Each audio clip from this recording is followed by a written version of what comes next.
All right, good evening, everyone. Welcome to the Board of Selectmen meeting, September 8th, 25. We entered non-public at 6:15 to interview a call member for the fire department. Brings us to the public session at 6:32. Please join us in the Pledge of Allegiance. Pledge allegiance To the flag of the United States of America, and to the republic for which it stands, one nation, under God, indivisible, with liberty and justice for all. All righty. The first on the agenda is public comment. I would ask, we do have 3 public hearings tonight. One for snow and ice removal for DPW, one for solid waste for DPW, and one for the public participation in public comment, basically, which will be at 7. If there's things that pertain to that, it'd be appreciated if you waited till that time so that we're going to do those policies one at a time, hear public comment, close that hearing and open the new hearing so that people can speak directly to that, and their word probably would be heard the best in that order. But with that said, public comment. All right, department head committee items. Oh, boy. So can I offer an amendment? Sure. Seeing how you have Beth here. Yes. Jack, can you guys have that discussion before your public hearing? Yep. So that Beth doesn't have to stay? Yep. Oh, me? Can we hop right up to the, So if there's no department head committee items, we'll hop down to board discussion on Sure. the budget, which is current and past. A little bit of history. Out of the way. she's gotta somehow put that on there, but This is stretch. unless you want, Oh, yeah, I guess I could do that. she could sit there and plug it in there. Up here.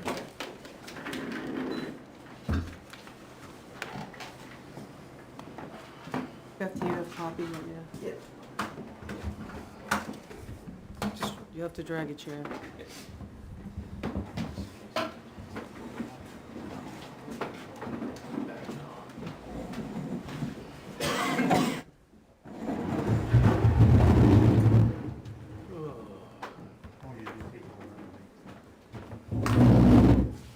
Should get my copy.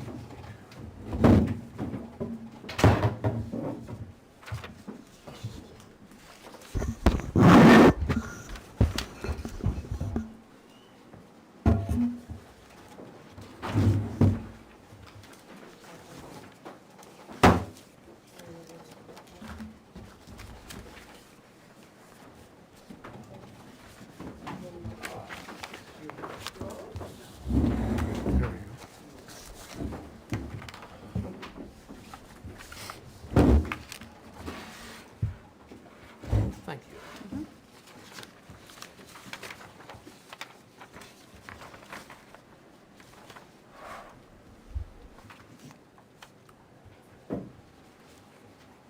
Hey, Beth, did you have any more of those copies? In your stack, she put one in your mailbox. Oh, It's under here.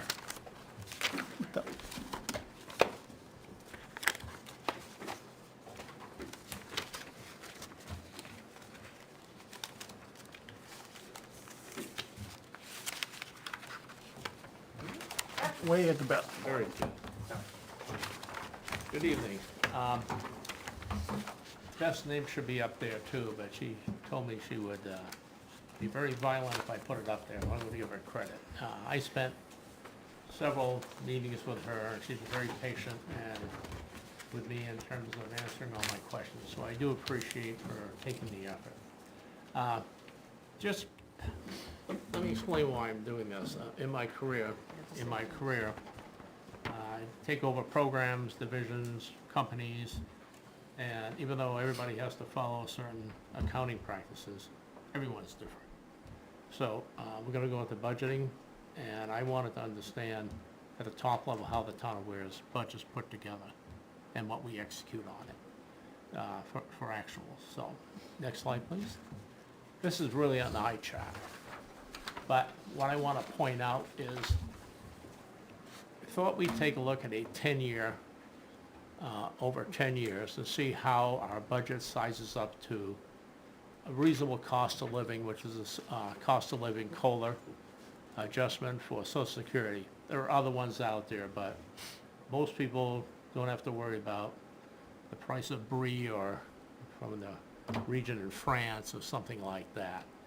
But this is basically with people, you know, fixed income, low incomes. So I use this, and that, even though the red is in decimal, if you want to convert it into percentage, it would be like the 0.2,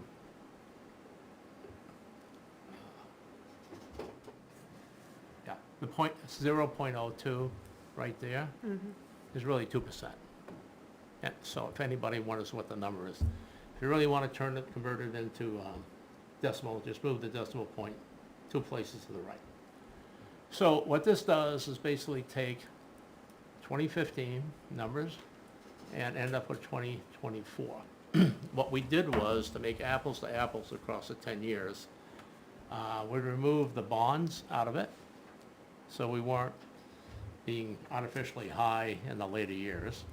And we also took the 2, 4, 6, 8 fire department firefighters out of the budget, so that we basically have the same number of people at 2015, same number of people without bonds and the additional people.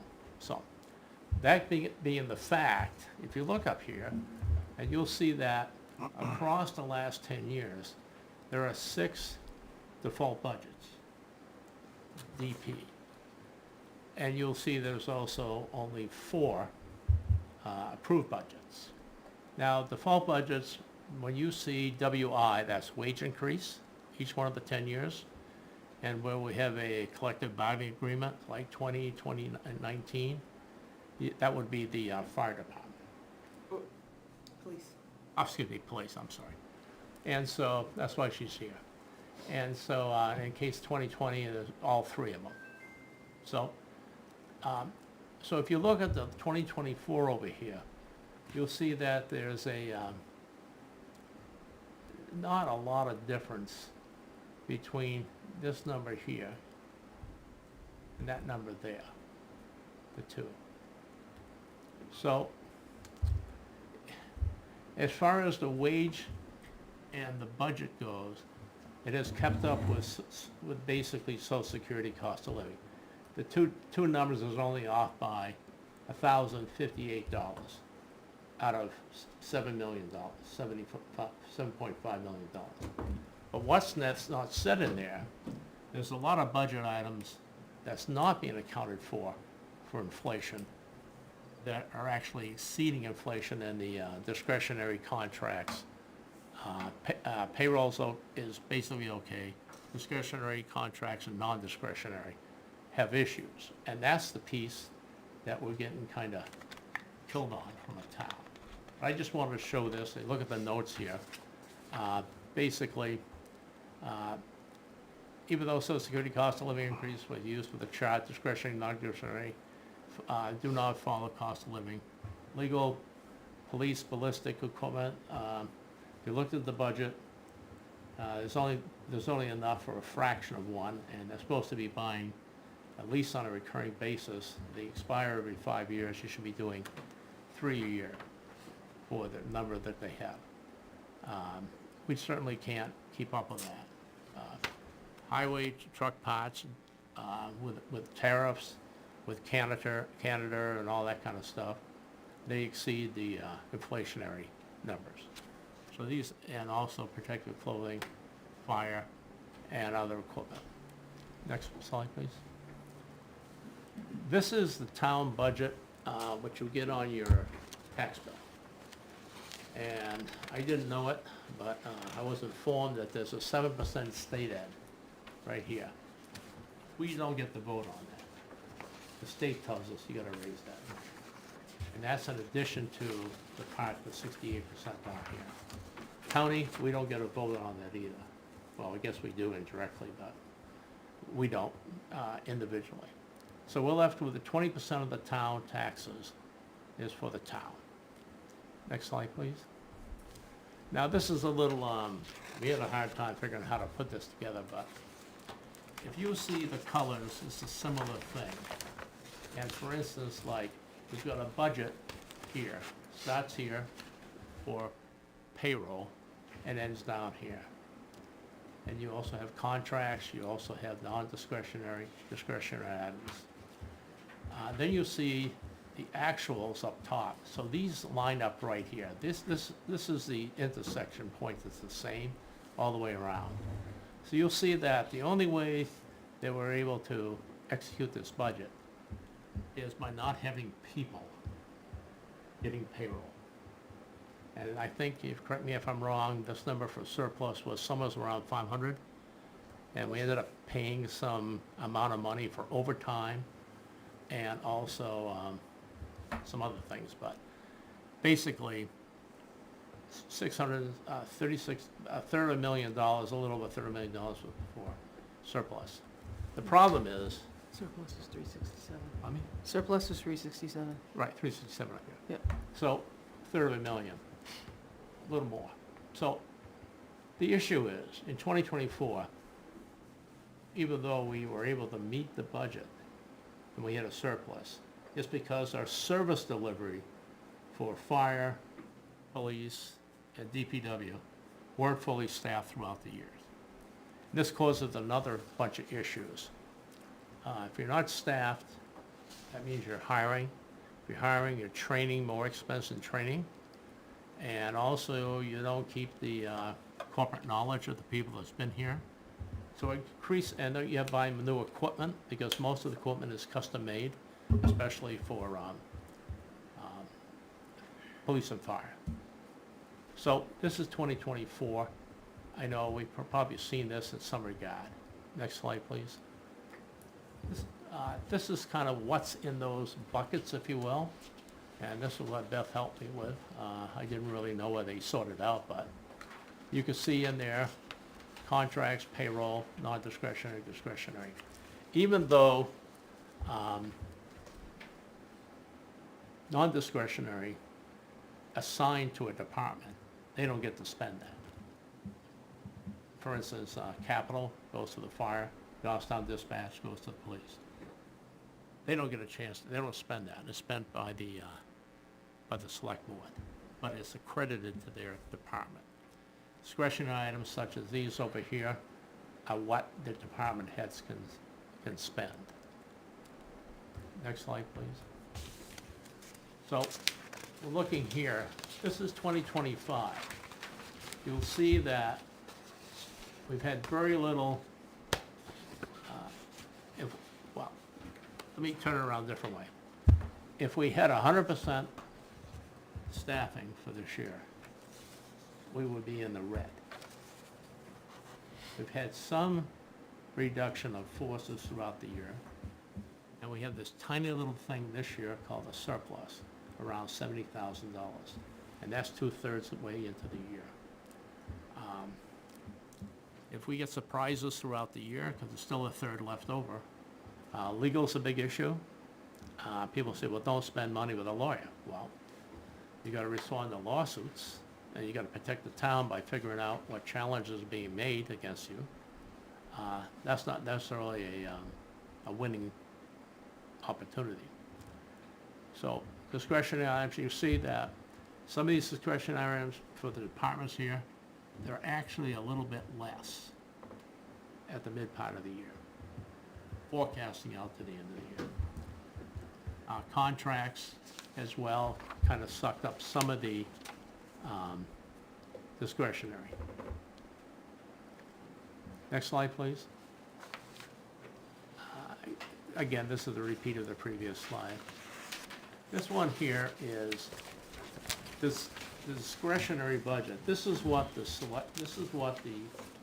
department heads actually spent on their own for buying certain equipments. And you can see the largest group there is general government, library, operating budget, insurances. And you can see it's sucking up a lot of that money from a standpoint of growth. This is pretty much the same. This one here is being slid over, but this is larger. Um, This one here. So these are the things that make up the piece of the budget that the department has spent. And some of the things that is becoming a problem is, mentioned before, some of the clothing for the fire and police has to be custom fit to, like for instance, the ballistic vests, they're about $1,500. I think the chief can barely buy one in his budget, and he needs to buy at least 3 a year for 5 years to make 15. And he's falling behind by about 2/3. So that's just one of the examples. So as we get more pressure put on by this here, the legal issues and stuff like that on the non-discretionary, this is usually where everybody starts hauling out the hatchet. This is the only place you can make it up. But it's also killing the departments as far as service delivery.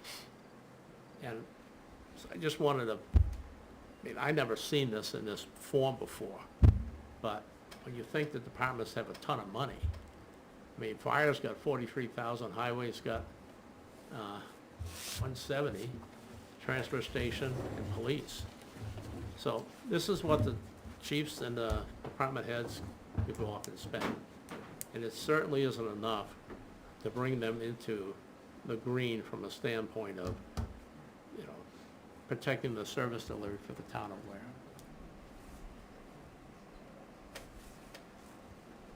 So all these numbers added up for the discretionary items, what roughly is that number? We can back up, I guess. 70? It's a little over 5, is it? 539? 503. So out of estimated 8 million, 8.5 million is a $500,000, and this is the one that goes on the block. right, You know what I'm saying? So you're not buying, well, get off my soapbox, I'll get on my soapbox and get off again. If you got geriatric vehicles, I think the 2018 Dodge, I can't remember which one it was, but that blew up an engine. They're down to 4 frontline vehicles, which means we don't replace it, we wear the 4 out 20% faster than we would if we had 5. The big rigs over at the highway department, the big Mack, 2000 Mack, 10-wheeler, broken frame, or rusted to the point nobody dares drive it. So instead of 11 big trucks, now we got 10. And they're also a 2025 Kenworth, I think it was, 15. T50? 2015, yeah. right? That one required some $22,000 to date repairs, just for that one. And that's reaching its 11th year, which we kind of all said maybe it's a good idea to rotate these large vehicles on 11 years. And even if we got them all fixed up, we still got these really geriatrics, the 3 Volvos, 2 6-wheelers and 1 10-wheeler, which is sucking up a lot of the repairs. His repair budget in the non-discretionary is $80,000 a year. At 2/3 of the way through the year, not even going into the plowing season, he's at over 130, 135. Police, it's ridiculous. $10,000 in his discretionary budget for repairs. He's over 33,000 now without fixing the Dodge. So this is the problem where we've been living on the people not being employed in getting a payroll, okay, and that's how we make the budget. The problem is, you're not getting the service delivery, and we got these geriatric assets that we're not timely replacing, which is sucking up a lot of the budget we do have. So we almost buy 2/3 of a truck each year, or 2/3 of a car each year just in repairs. So I know we're gonna go to the budget season. This helped me to figure out where all the money is and where we gotta go look at. So the question I would say is, I'd like to go and work with with the permission of the board, I'd like to go work with the department heads and Beth and come back and figure out what are those budget items are higher than inflation. And just to see what the big drivers are and list them down. And I think some of it's gonna be the part repairs for our vehicles, certainly is killing us, because they're almost 3-to-1 for the police, and I'm working on 2-to-1 for the DPW. Legal is certainly one. You can't divine the legal. I mean, if somebody sues you or if something happens in the town, you gotta defend it. And, not that defending it is not an option. We don't really drive that bus. We're kind of on the bus, and we have to go along with it. Now, people say, well, just don't do it. Well, we'll see how well that works. Insurances for people, that's a big issue too. Now, if you recall back 10 years ago, in our, we used to have a lot of issues with the police, judgments against the police. Well, everybody says we got insurance. We don't have insurance. We belong to a liability pool operated by Primex. There's some 80 to 100 small entities like us, SEUs as well, that aren't self-insured.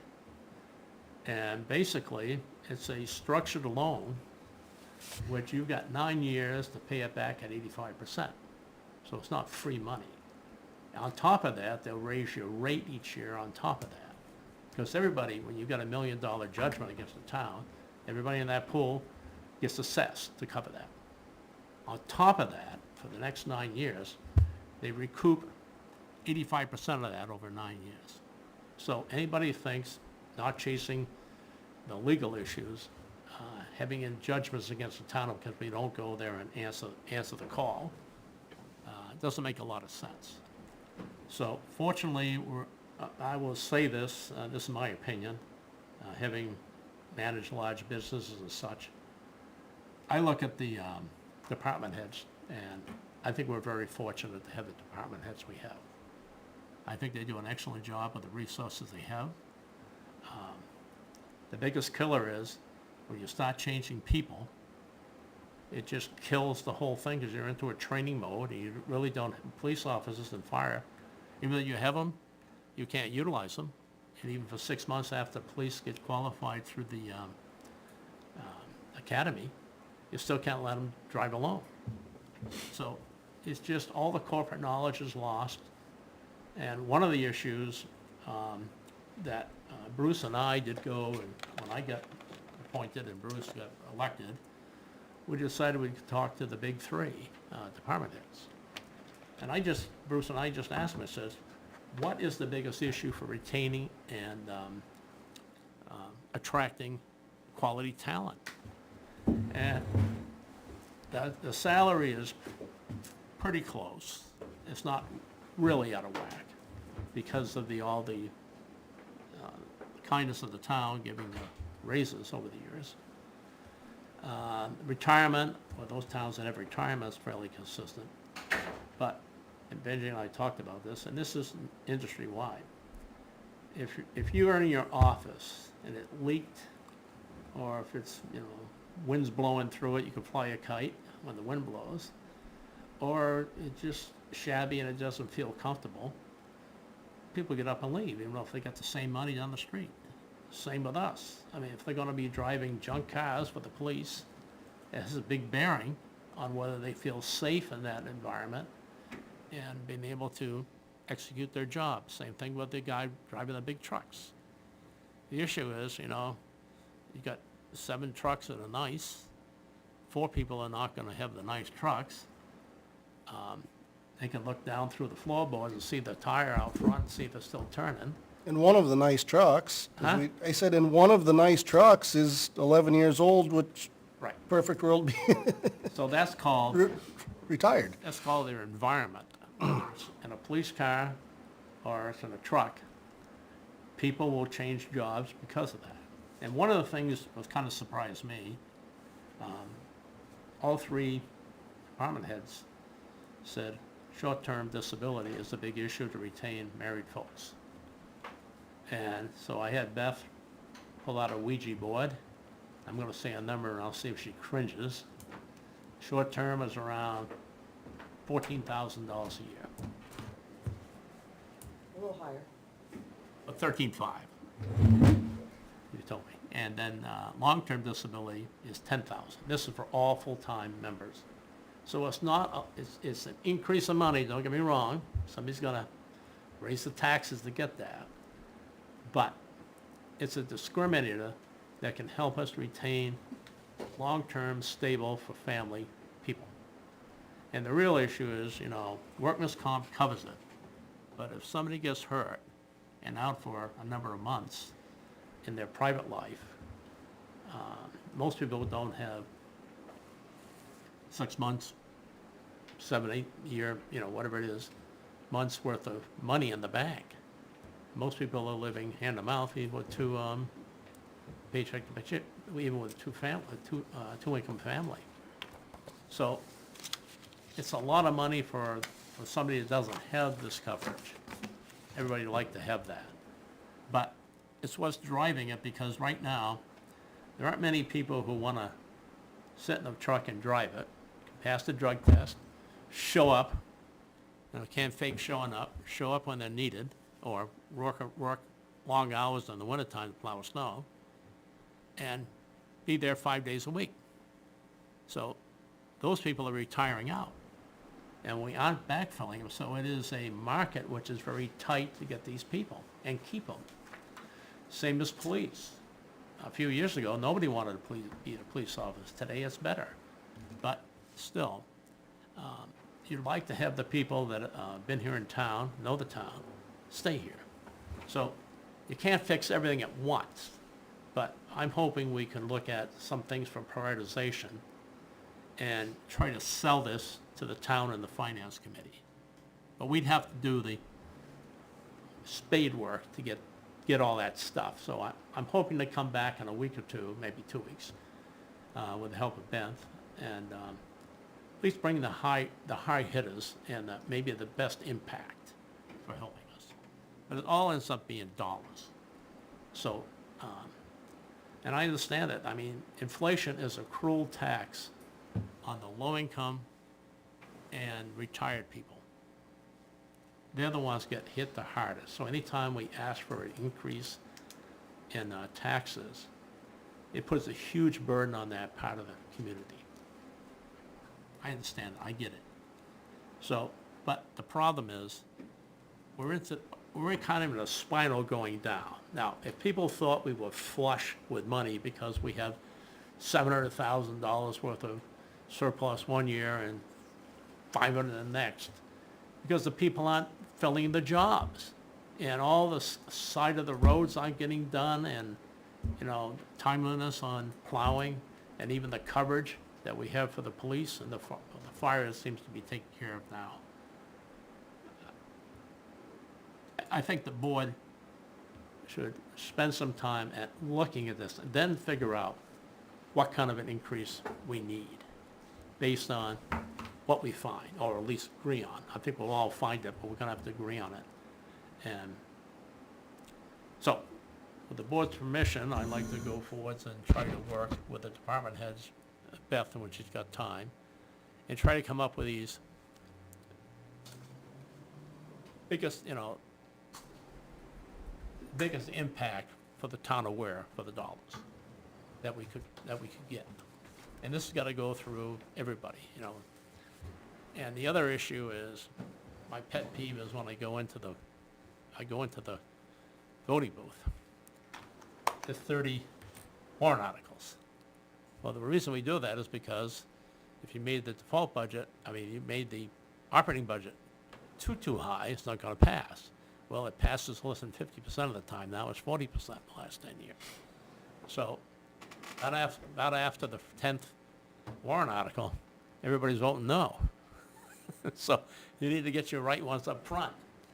You know, it's just the way the town does it, so.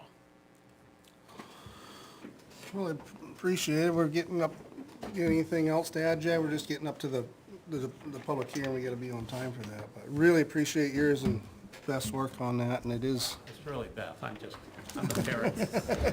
but I think we all agree with you, and Yeah. I think vehicles, especially for police and highway, I mean, we never speak against them, but somehow gotta get that rotation they've always been looking for, so. Thank you, Beth. Thank you. So we have 3 public hearings tonight. We're gonna do them one at a time. Should we vote for them after each one's done, or should we do that at You can do it at the end. the end? We have 2 for DPW, and then the public participation. So I'm gonna do them in order, just as they're listed in front of me. And, I'm gonna open the public hearing and ask the department head in charge of that policy if they got anything to open with, and then we'll open to public comment on that hearing, and then if any of us amongst the board want to talk about it, and then we'll close it and move on to the next one. So, the first one is snow removal and ice control policy for DPW. I'd like to open that at 7:03 PM. Don't need to vote, do we, Tammy? No. All right, Jason, anything you'd like to open with? Well, I guess we've been over this once before, a couple times before anyway. Maybe not with all of you, but basically an update of the last policy that was done in 2016. Like I said, we've been through this, made the changes we thought we needed to make, and that's about it on my end. So what was the main changes you made, just to catch everybody up that, so we don't have to read through all the pages? Really just cleaning it up a little bit. I updated the routes a little bit, just because they were listed on there, and it was, I believe it still had a grader on there as plowing a route, so we wanted to make sure that that was off of there, and then there wasn't 2 1-tons on that either, it was just 1 1-ton. So That was one thing, and I think I wasn't here the last time he presented it. I think I was out that night, but I didn't even realize they were on there, the plow routes, if they, yeah, I mean, it's, out to even be on a policy, because Yeah. you can move them around as you feel. yeah. It was on the last one, so I just kinda updated it. You comfortable with it being on this one, or? Yeah, I don't think it's a huge problem. I think if anybody was to want to figure out kind of, hey, this is where I live, how do I stack up? What roads are plowed with my street kind of deal.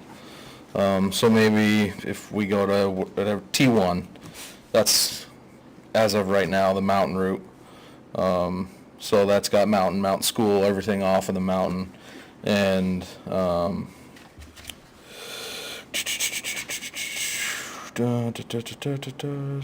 road. So that's not connected to, well, I mean, it's connected to the mountain, but it's not up on the mountain. So maybe somebody's like, low road, why does mine get hit the last? Well, the driver's going up the mountain, getting all those, and then coming back down and going down low road. Kind of just maybe some just public information. Okay. Now, the strategy here is to have your full 11 trucks, big trucks, operational, right? Yep. And you've got 2 of the smaller trucks, 550s or whatever they are. The mechanics driving those. And Sorry, what was that? Mechanics driving those. Is that how I understand it? Nope. Who drives the smaller trucks? The 6-wheelers or the 1-tons? Little ones. So right now, a part-timer drives one, and then a full-timer drives another. Okay.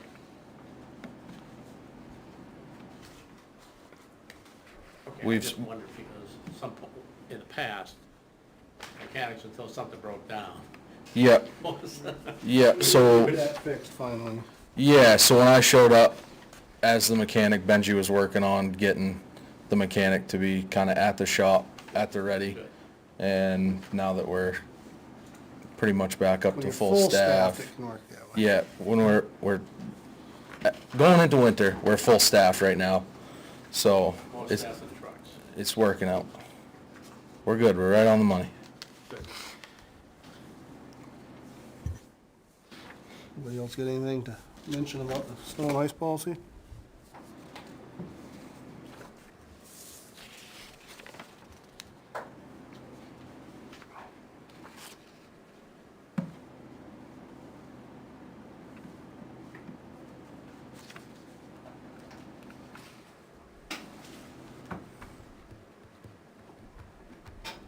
How often do we find people for the, causing snow on roads policy? Never? Not that I know of. Yeah, I don't know if anybody's ever been fined. I know, had them go talk to people. Right. Typically, the police will, you know, if it keeps up, we'll ask the police and they'll go talk to them. Typically, that takes care of it for a minute. I know you've gone and talked, or you've at least talked to some people on the phone before about it, Yeah. and I remember talking to a couple people Try about to it. give them a and- first chance, say, hey, you're really screwing us up. And- Yeah, And if it's somebody that is doing a good job of it and not, they say, listen, I don't have nowhere to put it, and they clean up every single snowflake, and I tell them to do it before the roads are black and we've gone home, and yeah, you can bend on it, you know. Yeah. There used to, years ago, be a guy out on Buckley Road, and he cleaned up every single snowflake, and it was before we made our salt run, and. yeah, Because you've got places that don't have a place to put it. Right. Yeah. Yeah, And if they clean up, it's one thing, but when you leave a windrow, or do it after you've gone home and cover the slate, so. yeah, that's where the real big That's when issue you get is. grumpy about it, Yeah. yeah.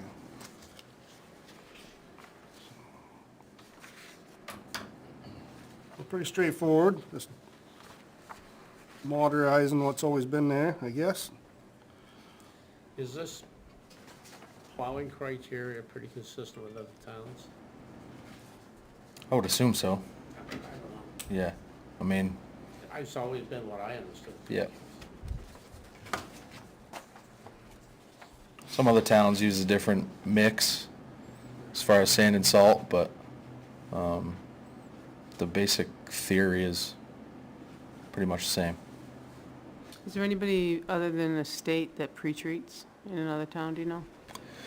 I think some of the bigger towns have brine tanks and stuff that they go around with, but, Goffstown does on the back road occasionally. Okay. Because that's an added expense if they do. Yeah. Beaches.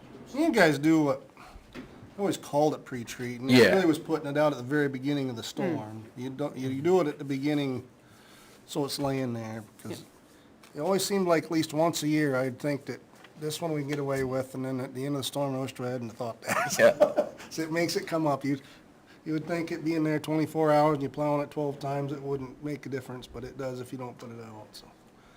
But no, I don't brine or nothing. That is I looked into that last year at my work, and it's just an unreasonable. You can't tell me it's any different anyway. You go on the state roads that are brined down in the cities and during a storm, and go on our roads during a storm, and one's just as treacherous as the other. yeah.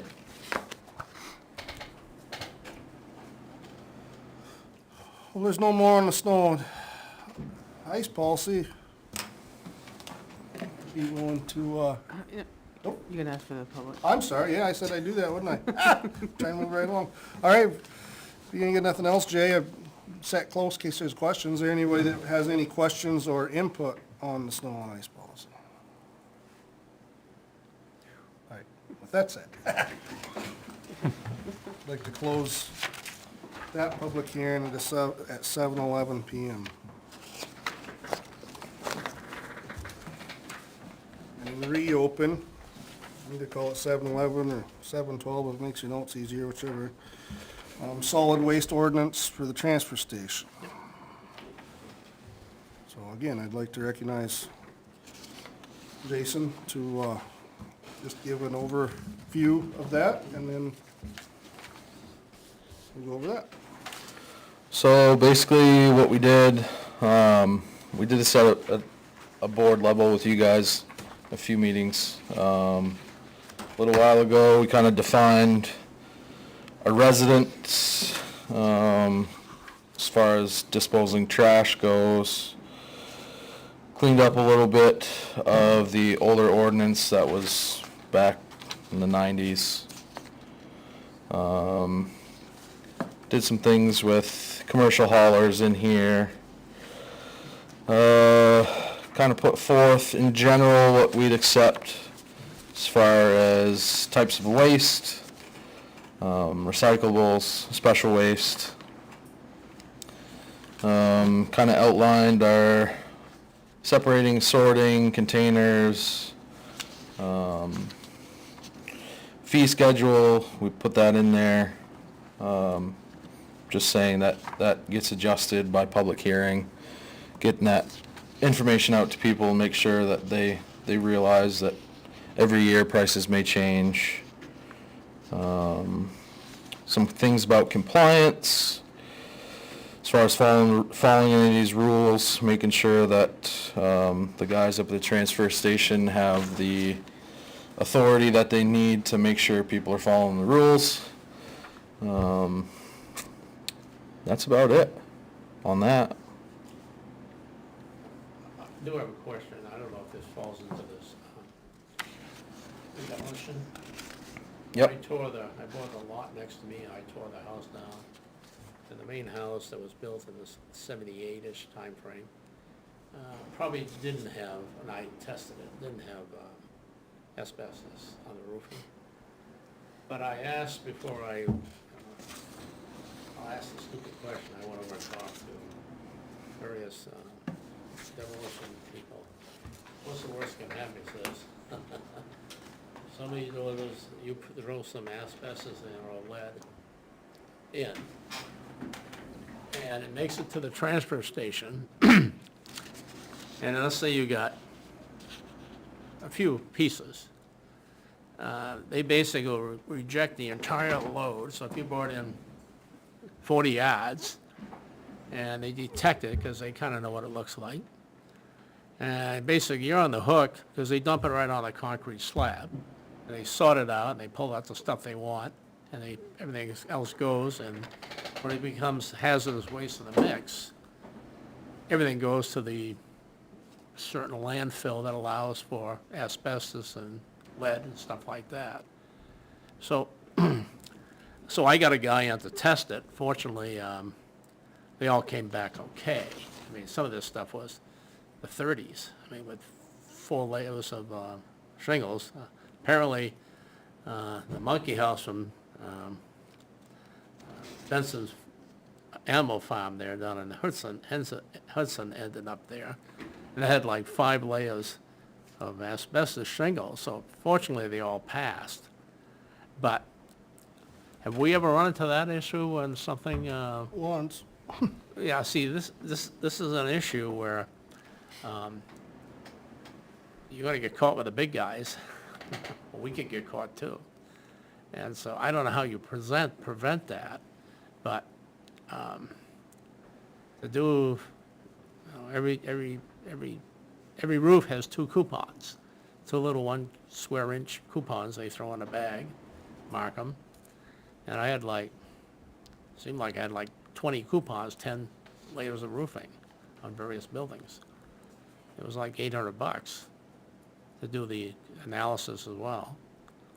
It's not cheap, but I don't know how we protect ourselves from that as a town, because the town will be on the hook for, what do you got, how many yards, 100 yards of those trailers we got?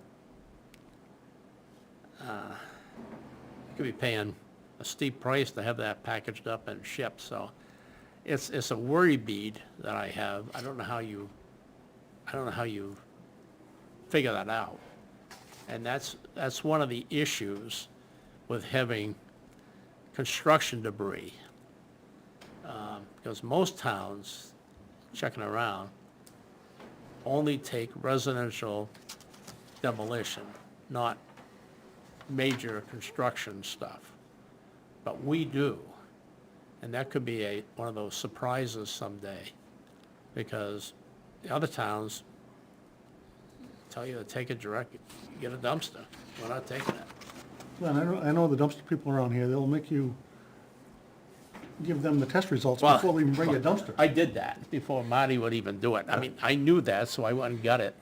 But it's, you know, $5-10 million surprise, $1,000 surprise someday, when you think everything's going well. So I'm not suggesting I'm against it, having commercial demolition, but certainly is a risk. So, I don't know, the one time it happened, it was, back and board for a wood stove, which looks just like, that's cementitious. looks just like cement board. Right. And I've never in all the shingles ever seen asbestos shingle, but the cement board they used to put behind them wood stoves. Transite off the And- walls. Yeah, and, you know, the crew up there needs to be somewhat trained, but it's still easy to miss. And Yep. it was a 5-gallon pail worth that they caught, the loader guy caught, and they scooped it up, and what you do is you pay for the hauler to haul it back and dump it out, and then you only pay to dispose of the hazardous material that's hazardous, which happened to be a 5-gallon pail full. It didn't come from a commercial hauler, it came from a single homeowner. Then he scooped it up, pay for the haul again, so it, certainly is a pain, but, From 1978 on, no more asbestos. yeah, But if you got a house built in the 30s, there's a chance of it, yeah. 5 layers of shingles, Yeah. the first layer is a very good chance, and I just don't know how you guard against that, because the town will pay. Like, I saw what happens, so you're gonna pay for this to go all the way up, you know, bundle it up, even though 1/10% is the hazardous waste, they don't care, it all goes. They gotta clean their site. That was my only point about that, so I don't know what to do about it. I mean, And I definitely think if they haven't had training, to see if there is training, I don't know how much training and post-COVID training there is anymore. They used to They- have asbestos training. Yeah, DS is, they have like all the pre-recorded stuff online now. Because that was a hard thing to detect. Yeah, they just started getting back into like really doing the in-person stuff. They were doing it here and there just for the solid waste operator training. Yep. But now they're starting to do all the other classes like the hazardous waste, and there is an asbestos one for construction debris and stuff like that, so. if I hadn't gone personally through this, I wouldn't have known anything about it. Yeah. Well, I was there only going through when it happened, and first try, you know, was, Surprise. yeah. Yeah. It's hard for me to tell, and I've Yep. looked at a lot of loads of demo. But Yep. It's always the cement board, or asbestos board. I got another question, if I may. I see on 3.2, commercial hauler, and I also see on the title, which we haven't got to yet, commercial hauler contract. Are there different flavors of commercial haulers? Or is that one of the same? 3.2 is the same commercial hauler as this contract here? So I think the way if you're gonna get to the commercial hauler, that's where you're gonna define what a commercial hauler is in that specific contract, I would say. Just so I'm straight, are we talking about Sizemore hauling up to? No. Oh, No. okay, see, that was my problem. I No, didn't- three- I Talking didn't know what about the that was. residential Yeah. pickup guys. Got it. 3.2, commercial haulers have the right to use the transfer station in accordance with the rules and regulations established by the Board of Selectmen. All materials hauled to the transfer station must originate in Ware and must be separated in accordance with the rules and regulations. So that's the guys who are bringing in trash as a business, picking up from our residents. Then the other, so nowhere in here we're going to talk about Sizemore tonight. No. Not that I care to, I just want to make sure I don't get it confused. Sizemore just hauls away Yep. what we ask them to. What we take in, Sizemore hauls away. He's Okay, just the transportation. he's our vendor, They're a contractor Got it, for us. okay. right? He's a contractor that we put out to bid for So- his service. So, I have a small, well, it's no longer a small business. I've had the same company that got bought up 5 times in the last 20, 30 years. Started with T&J Waste and ended up being Marty down here, so I don't go to the transfer station. But my question is, and this is strictly to protect the town of Ware from a liability, where is the requirement for, well, Primex should be the one consulting, you've already, Right, and that's your next discussion. okay, okay. Because it's not our opinion, it's our liability company should have a strong opinion Right. of what, in other words, residential people in there, you're covered under the umbrella of the liability coverage that they have through Primex. Individuals, so should we wait till the next one before we talk? think so. Yeah. Okay, I don't want to be, Yep. okay, good. Other than that, I got one question about the 6.2 payments.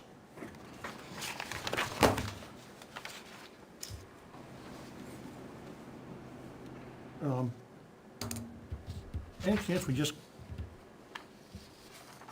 cross out cash? You have a tough time right now until you start doing credit cards. why is That's gonna be that? the problem, because nobody has checks. What? Because nobody has checks, they're not accepted anywhere else, so. You're gonna have a tough time So it with that. says cash or checks.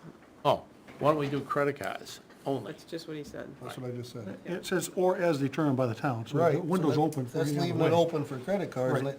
it's been discussed, just never quite got there yet. Do we have a but- Wi-Fi connection up there? I believe we do. Yep. Yeah. Okay, at the transfer station? Yep. Oh, So so, when you pay $1 to get rid of your 1 pound propane tank, it was never felt that it should have, make sure someone has a checkbook there for it, so, we're gonna vote on that tonight? no. No, because we have nothing to offer. I mean, we'll look into it, but We don't have- Didn't we already look into it? I think 6 Beth months has ago? looked at it. Yeah, But I don't remember what it was. There's a you gotta- machine and There's everything. policies in place to handle cash that have been suggested from the auditors, and they are content with it now, but it's yeah, I mean, never been a problem, but it don't necessarily think that someday it probably will go away. when you spend $1 on a propane tank and the credit card charge is $3.50, Don't so make no now sense. people are paying $4.50 for a 1 pound propane tank. Yeah. For $1, they're not gonna be very happy. No. There's never been an issue with cash. So, I think it'll probably go away someday, but, Certainly the pennies are. Certainly the pennies that's what they are. say, but they've said that since I've been Okay. alive and it ain't happened yet. But that's where it came from, was the small fee charges, I guess, is what the discussion was last time I was involved in one, Yep. was the credit card charge outweighed the cost of the item so bad that. Yep.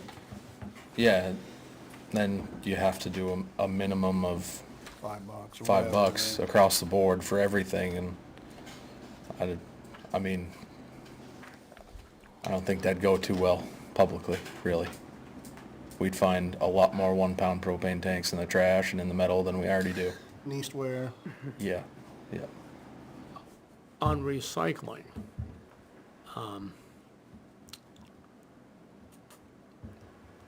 we have what's called mandatory recycling, but we're sort of on the quasi-honor system. Mm-hmm. Okay. And,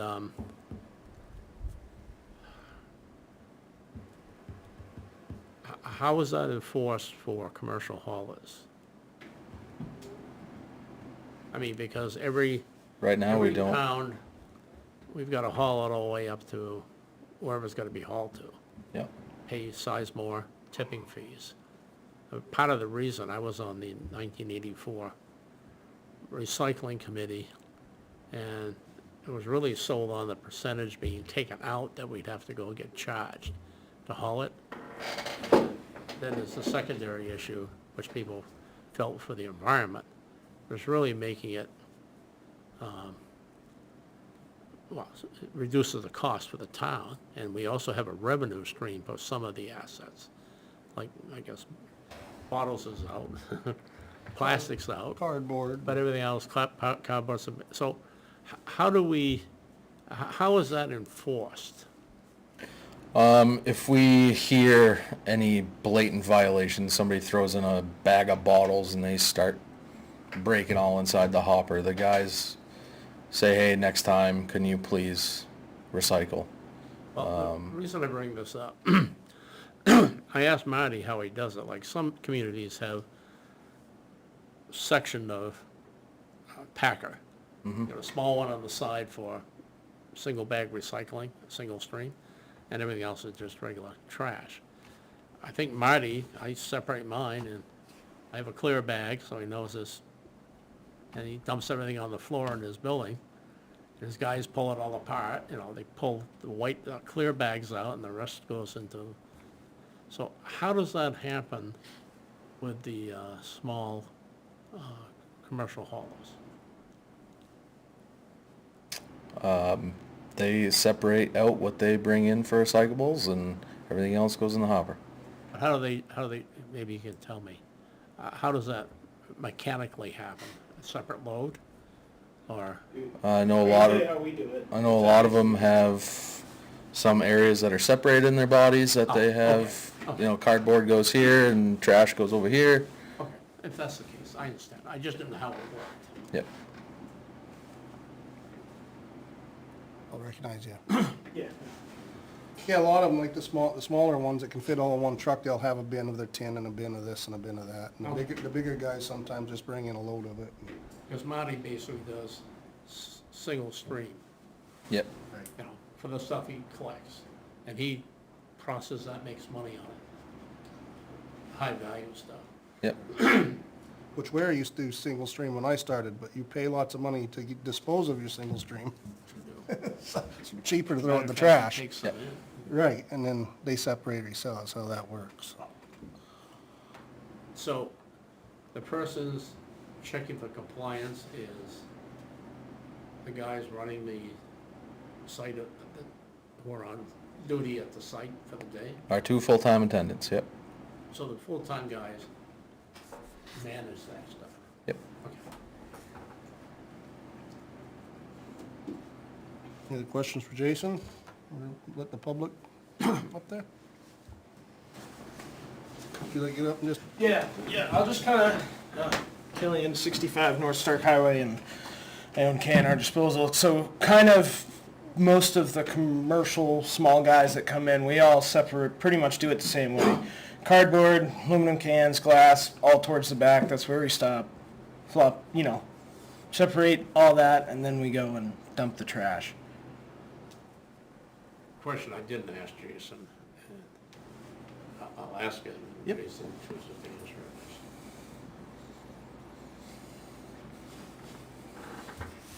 How do we know we're getting the town's trash from commercial haulers and not some other town's trash? So how I do it, and I'm more than happy to give out run sheets in the schedule that we do. So I purposely do all my other towns on the days that the Ware transfer station isn't open. So that way there's no when we do our Bedford route on Mondays, or Bedford, or when we do New Boston, we do it on Thursdays because the transfer station's not open. Because I knew when I first started this that would be, an issue. So at least for me, I do it on the days that the transfer station's not open. I believe the other gentlemen that use the Ware transfer station strictly just do Ware. They don't do any other towns around. I think I'm the only one that uses the Ware transfer station and has other routes outside of Ware. And I bring it all down to Granite State H2O, Marty down there, right down the road from you. Since COVID, he Yep. has not used the transfer station. His stuff goes wherever it goes. Yeah, he has his own transfer station on B&B Lane. Right, but I'm saying before COVID, I think he was dumping into the Ware. Yep. But since COVID, he's just takes it wherever. Yeah, he has his wherever it own goes. private transfer station on B&B Lane. That's where he brings all his trash to. And that's where all my Bedford, New Boston, Deering, all Henniker trash, that all goes down to Granite State Recyclers on 33 B&B Lane. Yeah. How many private haulers are we talking in town? If I remember correctly, 4, I was gonna say 4. as far as municipal trash. Yeah.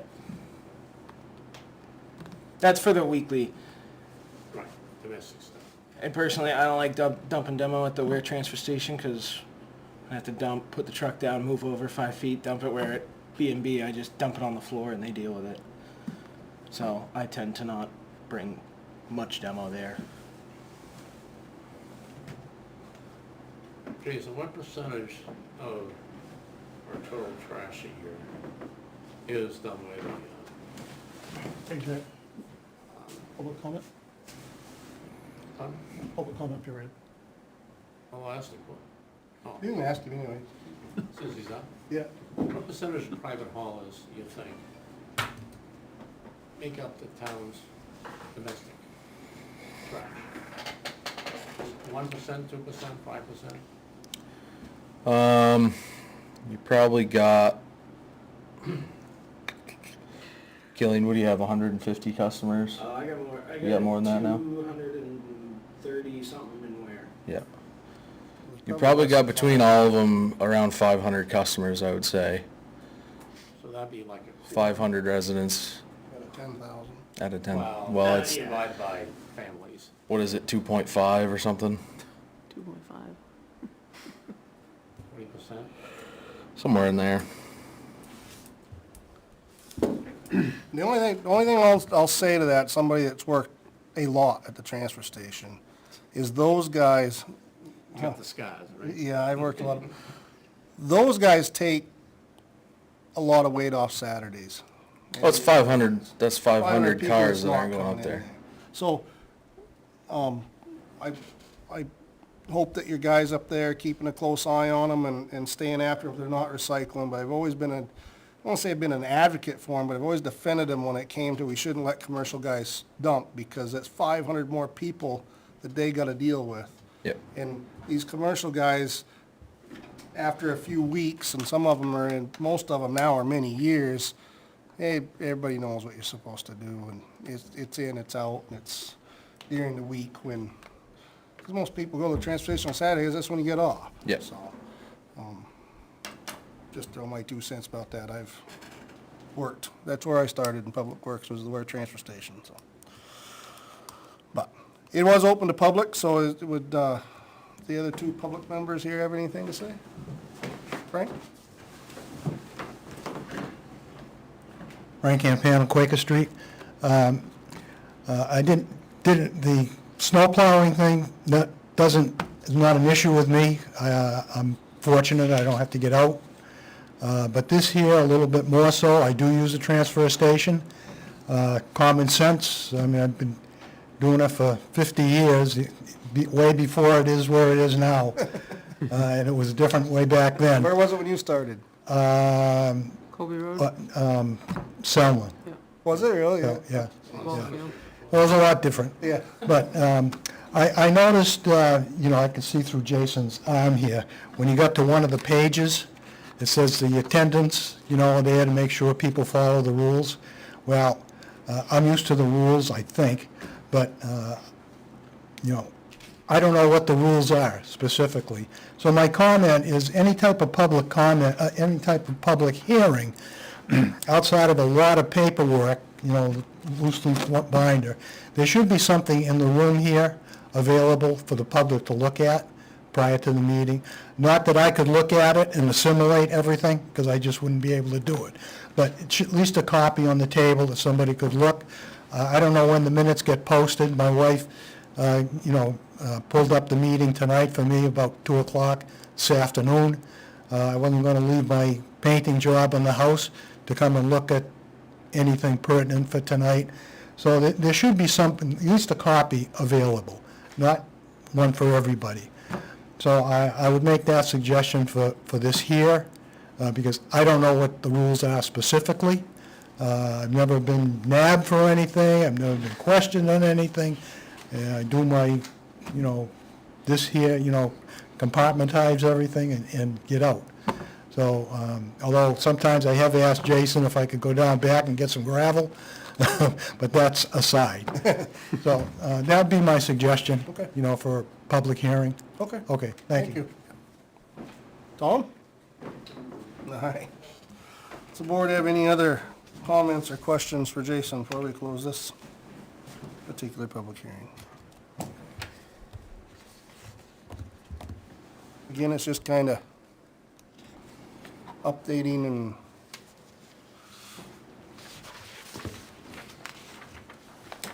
I guess formalizing what everybody goes and does up there every week, so. I think it'd be a bad idea maybe to have, we used to always send out, at least the new people would come ask, have a list of, there are things that we do recycle and. I think Pam gives it out when you get your sticker. Oh, does she? Yeah, all right. Good.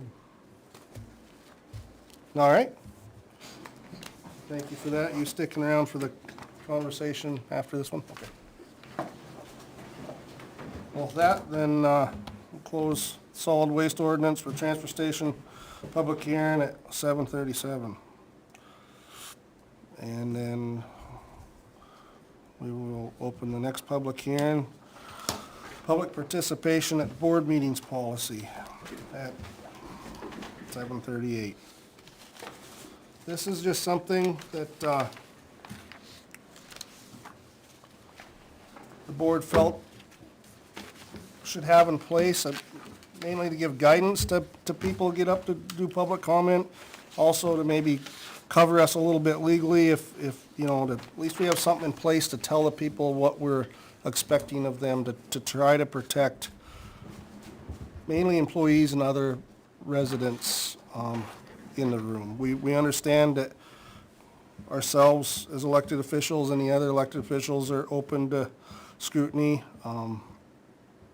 but sometimes things get a little too far, and once something's said, it's too late to back it up. So it's just something to kind of keep everybody, try to keep everybody cordial. Lots of people do watch this, and not everybody likes to hear, sometimes it gets a little vulgar, sometimes, not often, but sometimes it gets a little nasty, and not everybody would feel comfortable with that. There's ways to get points across and be unhappy without being out of line. And this is a policy that we basically copied from another town. It's not even something that us five drew up. The attorneys looked at it, it's legal, and it's not really changing anything for the average one of you that gets up there. It wouldn't change a thing for anything Frank has ever got up there and said to me, or Killian, or Tom. It's just to give guidance maybe to people that don't understand how you should act in public. So if nobody else has anything else to say about that, we would open, I guess, would you guys got anything to say about it? Because there's for the department heads on this one, I suppose. I think there's a fine line between trying to put out rules of civility, and which this is, and suppression of free speech. We're not telling you what you can say, we're just telling you should follow some norms of civility. Everybody's got different opinions. And it's up to the chair and the board to enforce that should something come up.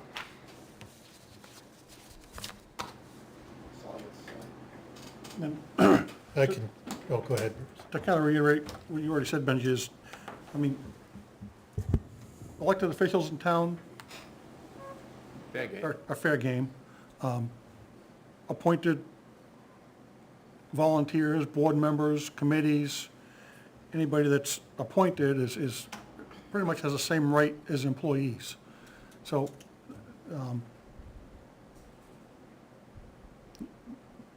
if there's a problem with that class of people, then it really needs to be brought up via email or in writing to the board so we can address it appropriately, not in a public forum. It's not that we don't want to address it if you have problems with them, but during public comment, it's really not the time to do it. Ben? Yeah, couple things. I've actually spoken to a couple people about this, and there are members of the public that may not understand what this policy really is, they think it's an infringement of the First Amendment rights. This is not an infringement of anybody's rights. You're welcome to come here and say what you need to say. All this is, like Jack said, this is a steering towards civility and leaving out the personal attacks, the libel, defamatory information that has no place in a public hearing or public meeting of any kind. So I would like to remind people, and I know there's probably tons of people listening right now, that this policy is not an infringement of anybody's rights. It's just a mechanism to maintain order and civility when it becomes clear that that's not being followed. In fact, we're in a litigious society, which means everybody is quick to sue Yeah. others. And people are more than welcome to come here. I mean, we have 3 people tonight from the public and a department head. And I understand people have lives and schedules and jobs and they've got stuff to do, but if you have something that you'd like to say, come in and say it. Or send an email. We have an email tonight that needs to be included. And that's the place to do it. I gotta say, social media is the best thing and the worst thing that's ever happened, ever. Because you go down the rabbit hole of nonsense on Facebook and the groups that are associated with where, and I'm a member of almost all those groups, I think. And it just, you can see the deterioration of a conversation because people don't understand. This is not a First Amendment issue. This is keeping meetings going in a civil, organized manner that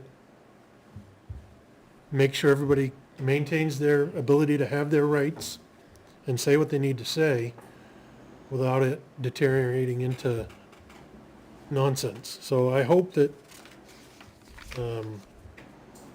people understand that. This, and again, we copied this from another town directly, almost word for word, and we had it reviewed, and it is legal. It is the right of the board to have a policy to maintain order, and that's all we're doing. We're just trying to maintain order. So, Do you think this board opened up the public, be worth just reading it so people can hear it, or has it been on? It was posted on. been posted, It's been yeah. posted. All right. There was someone that couldn't come, as Ben had mentioned, that had sent an email to Yep, I us, saw that. All right, well, if their you beliefs. don't think it's worth it, then I'll open it to public comment, input. Frank? Frank Campana again. I did see a copy of the draft at your last meeting. I was afforded copy through Mr. Fillmore. And again, I thank him for that courtesy.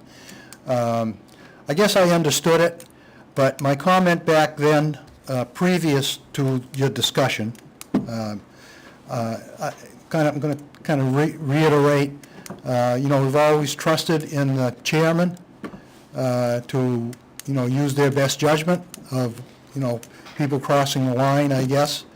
It hasn't happened too many times that I could recall.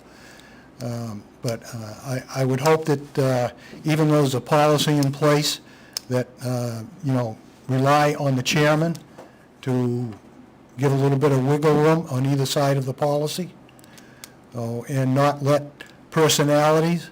I'll give you an example, and I'll just choose Benji. Okay. That's all. Benji may have an axe to grind with me, because I've complained about roads, I've complained about maintenance of vehicles and all that. So if I get up and I talk about the highway department for one reason or another, Benji may have a personal issue with me, and that may say, well, I don't like Frank, so I'm going to, hold his feet to the fire according to the policy. So I would hope that that would not happen, that it'd be personal. That's it. Thanks, Frank. Keeling and Tom?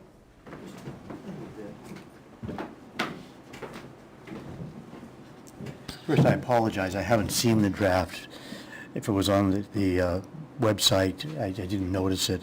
But I think that you've covered a lot here with what you're saying tonight, and that is you're protecting the employees, the appointed committee members, which I think is possible. I think it's appropriate to, the board itself is a little more of a target, and as long as the person speaking aims toward the decisions of the board and not the personality of the board member or whatever, then there's a little more room there for disagreement with the board rather than with, never mind, saying something against the committee member or the any member of the public. And I think that puts a certain pressure on the chairman to recognize that right away and shut him right off. And I've seen that done, and I think it's done in an appropriate way.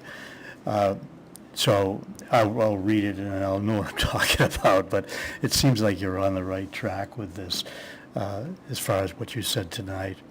And I see nothing wrong with having a policy in place that does protect people from being shot down in public.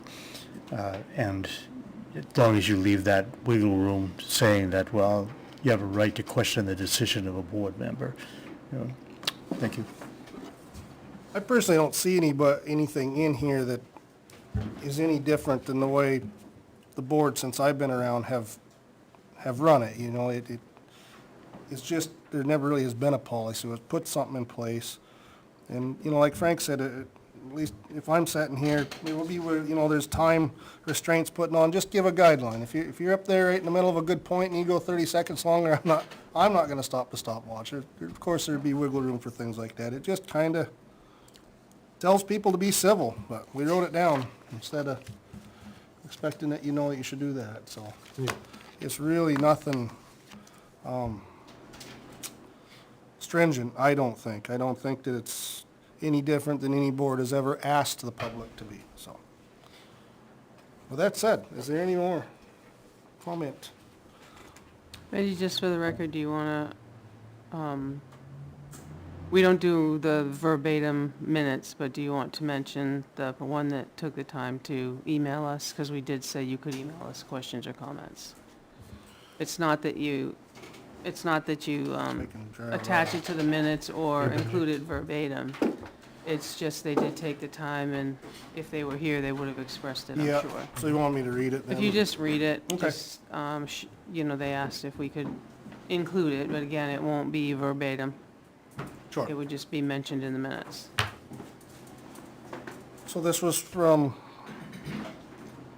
Christopher and Tara Mann. It says, "Good afternoon. I would like to offer my perspective on the public comment guidelines being considered by the BOS. I strongly believe that it is every citizen's right and responsibility to hold public officials, be they elected or appointed, accountable for their decisions, actions, and inactions. This right should be protected to the fullest extent of the law, even when criticism seems harsh or BOS members do not agree with the content or delivery. Bear in mind, the legal standard for comments to be considered defamatory has not been determined by the Supreme Court to require actual malice, meaning the speaker knows with certainty their comments are false, but they proceed to speak out of malice, not conviction. If a speaker believes what they say is true or may be true, they have constitutional right to speak. This standard applies to speech directed at all government officials, both appointed and elected. Government employees are protected to the same extent by labor laws which forbid publicly discussing personal matters. There are also caveats in speech is threatening, violent, or may incite violence. Please do not put into effect any policies that infringe on the First Amendment rights of the citizens aware. Please include this correspondence special minutes tonight. Thank you for your time, Terry.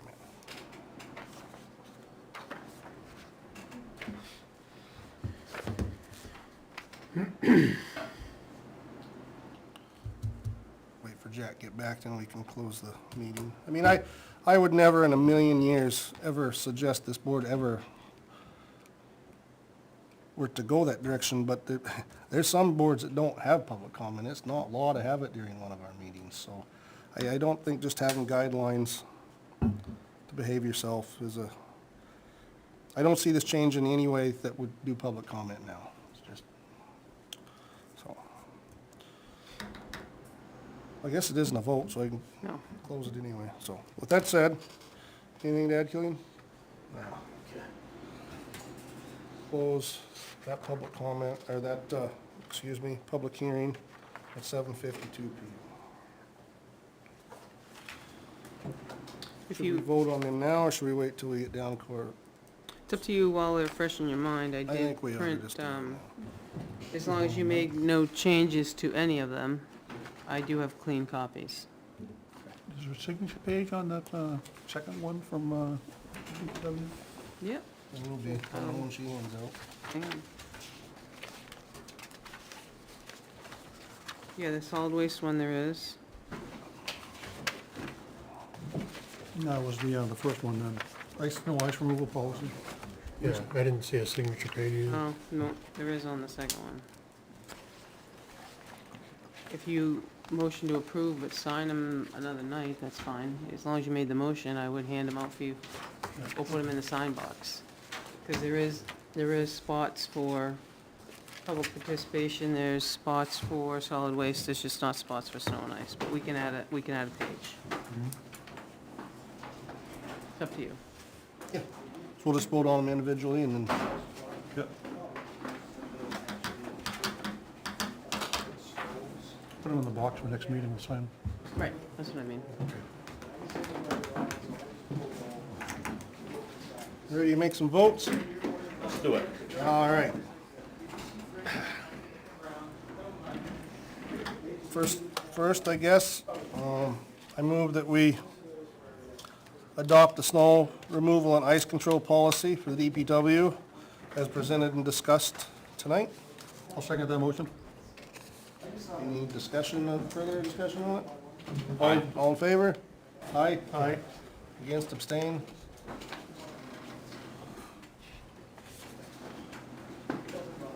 I move that we vote in place solid waste ordinance for the town of Ware transfer station as presented and discussed tonight.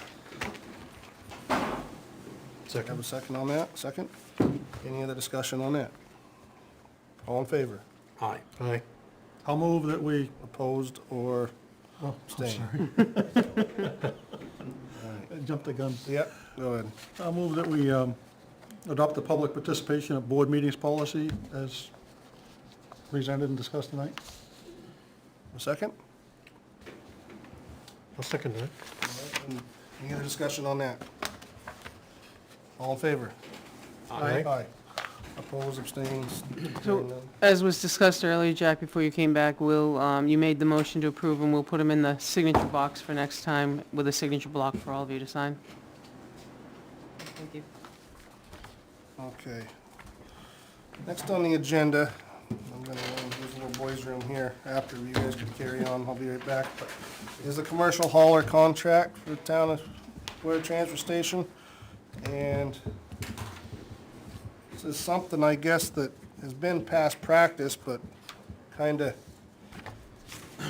fell through the cracks as of lately, and only because just Jay has been doing his best to get help to stay up there, and I understand his pain, so this is just to get things back on track to give commercial haulers, which would be, we discussed earlier, I believe, unless I'm wrong, Jay, would be people such as Killian that hauls in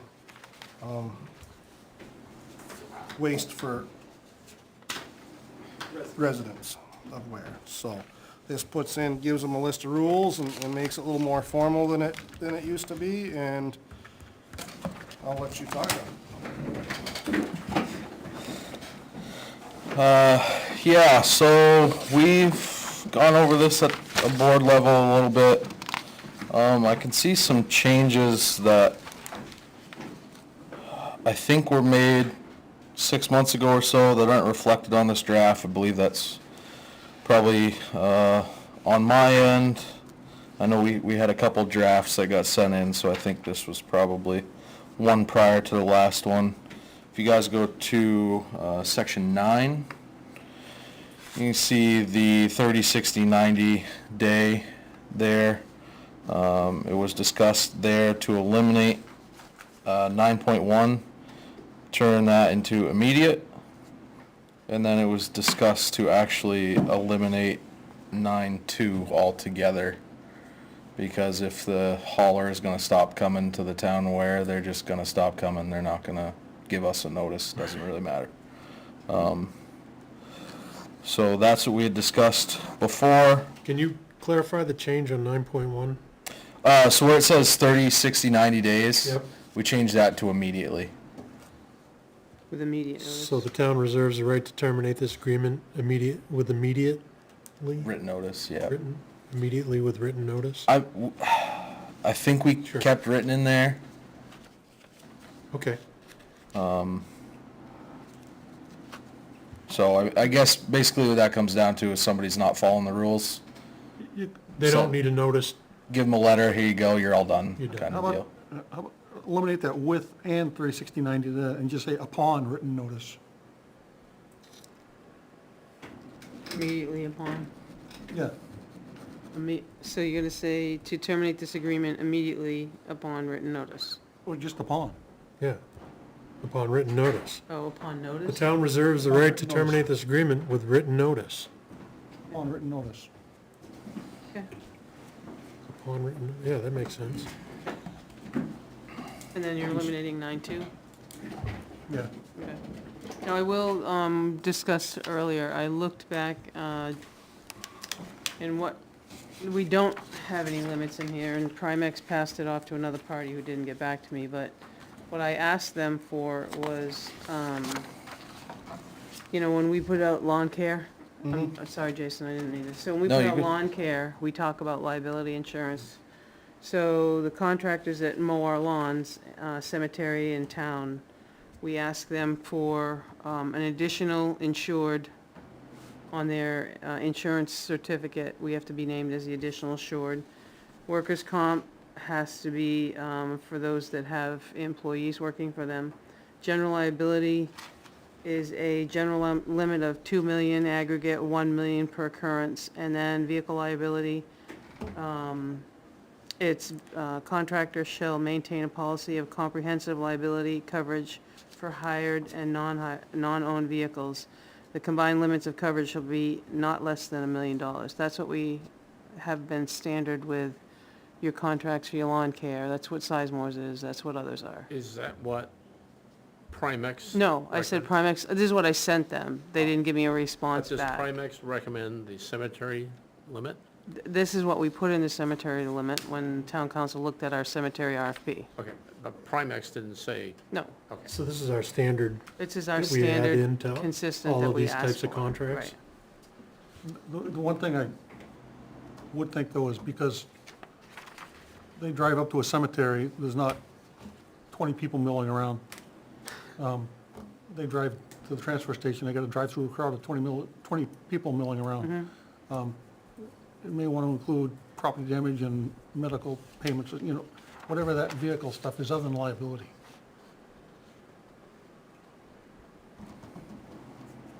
Standard vehicle, No, this is covered in here, right? Liability, the hauler will be responsible, shall be responsible for any damage to property or harm to persons resulting from their activities. With all due respect, if the company is an LLC with just an old truck as an asset, you can take the truck.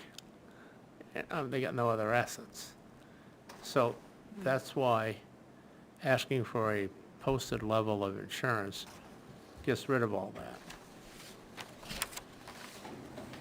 But I think what he's saying is I didn't ask for a limit, and I could be wrong. When I asked the question, I didn't ask for the medical and comp, but it appears that they're gonna be responsible for that type of a situation. But still, if it's a company, and there's no assets in the company, Of course, you get nothing. sure.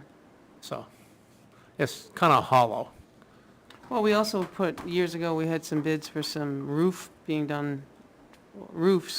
and they couldn't come up with the insurance, so we didn't give them the position because, The difference in this, though, is those are contractors that we're hiring to do a business for where? Correct. This isn't talking about that. This is allowing someone to go to our transfer station, so this driver has same skin in it as the other resident. What's that? We're not hiring these people, this isn't the same Yeah, as but- hiring the lawn care people. But here's the problem.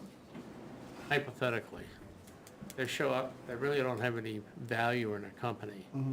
Okay? Heaven forbid, some kid runs out, somebody's wandering around, whatever, and somebody gets injured. Who do you think's got the deepest pockets gonna get sued? Town of Ware's property. They'll sue everybody, but we're gonna be the ones. So the question is, this would fall under Primex's purview for, coverage. well, they will write us the $2 million check for wrongful death, or $500,000 for something, and we gotta pay it back, so it isn't free money. So we should be asking them, because they don't want to be business handing out frivolous, I shouldn't say frivolous, unnecessary coverage that will either be covered by. Right. So we started out, all I did was ask the question, and that's what I said that we provide to some of our contractors, but I didn't get an answer back as to what they would suggest that we do. So I haven't got an answer for you, but that's what I sent them, using that as a They benchmark. say, we cover all this stuff, don't worry about it. I can't believe they're gonna do that. Then I'm good. I'm just worried about Right. protecting the town. Right. Not looking at burdening people. It's making sure that the town is covered, so we don't get, we're gonna get sued. The question is, do we have a policy? We've been going- sued yeah. for someone falling in the hopper, so. Jason, when you were drafting this or looking into this, did you poll other towns about their policies? And if they required insurance from their haulers? Yeah, we've always required insurance from our haulers, Okay. to some level. Okay, I don't think it's ever gotten this in depth. And this is pulled from a few other towns who allow commercial Okay. haulers. so Let's just check with Primex, see what they want us to have. Yeah. if it's been required before, how was it handled? Was it in something like this in the past? We did have a contract before, and I think in '23 there was talks at the board level of rewriting the contract and figuring out all this other insurance and liability stuff, and that was kind of, the board was going to do that, and that went away. So now it's kind of been on me to say, here, this is what I got. So Where what are do we do going now? from here? When a Right now, company you comes don't to have you, anybody, yeah. right now, if somebody were to come to you and say, I want to dump here, It was, What in do we give 2020, in 2023, it was said that we weren't going to accept any new commercial haulers. Okay. The only guys that we were going to have were the guys they're who, already established? yeah, they were Gotcha. they were Okay. grandfathered in. All right, that's my confusion. So we don't have new contracts. No. So are we soliciting for people to do That- this now, or? That's the thing, this is. No, this isn't us going out This isn't and us, asking So I don't people. think I don't think it's the same, it doesn't apply, it's not, we're not hiring anybody. Yeah, I mean, are we asking people But they're to, coming on our property. because they pay, right? Right. And we still need to. For fee items, they So do. is all the residents. Yeah, but the residents, if they do something malicious up there, I mean, they're not there every day as a commercial venture like these guys are. Why? Can I just butt in real quick? If you're gonna, which is perfectly fine, I have no problem handing you guys anything that, Killian K at our disposal, I have no problem, handing you guys insurance, but, so, if you have a handyman that comes in there every day and throws away 3 2x4s from a job, so now you're gonna require him to, then you're also gonna require the mason guy that drops off brick, But stop. right? You guys are for business, and you're registered with the town. 100, That is something that recurring happens. Okay, we're letting you in to dump. 100%, The yeah. other guys are sort of an extension of residential, because a lot of towns don't even want people that even looks like a commercial to even be there because of liability. But we allow it traditionally. And so that becomes the next question to ask Primex. What about the contractor that shows up from Manchester, even in Ware, that takes your shingles off your roof or your kitchen cabinets and brings it to the dump? Something bad happens with that. It really ought to be Primex's call, Yeah. because they're the ones who are protecting us. If they say, don't worry about it, it's all set, I'm good with that. So as an example, Jack, as an example, I have a handyman business and I have a dump trailer. And I frequently gather material from all over the place. But what I'm telling you is, if Primex says it's fine the way it is, I'm good. If Primex says, you're doing what? And it says, because we only cover this limit, the town is exposed. In other words, we're not covering it, the town is exposed, what are we gonna do? Yeah. So I'm just suggesting, Naomi's already made the first pass. One is the commercial haulers, the other is the contractors dumping demolition. What I didn't do was send him over the draft contract, which I'm glad I didn't, if Jason, I don't have the current one. Those were the only two 'Cause changes typically that I what saw. we've always done too is we've let Primex and their legal counsel look at it as a coverage thing. Sure. Make So- it clear that it's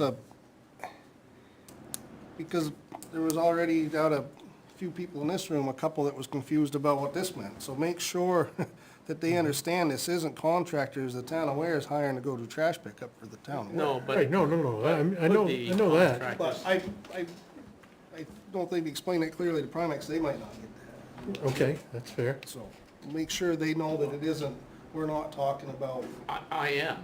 I'm saying, ask both.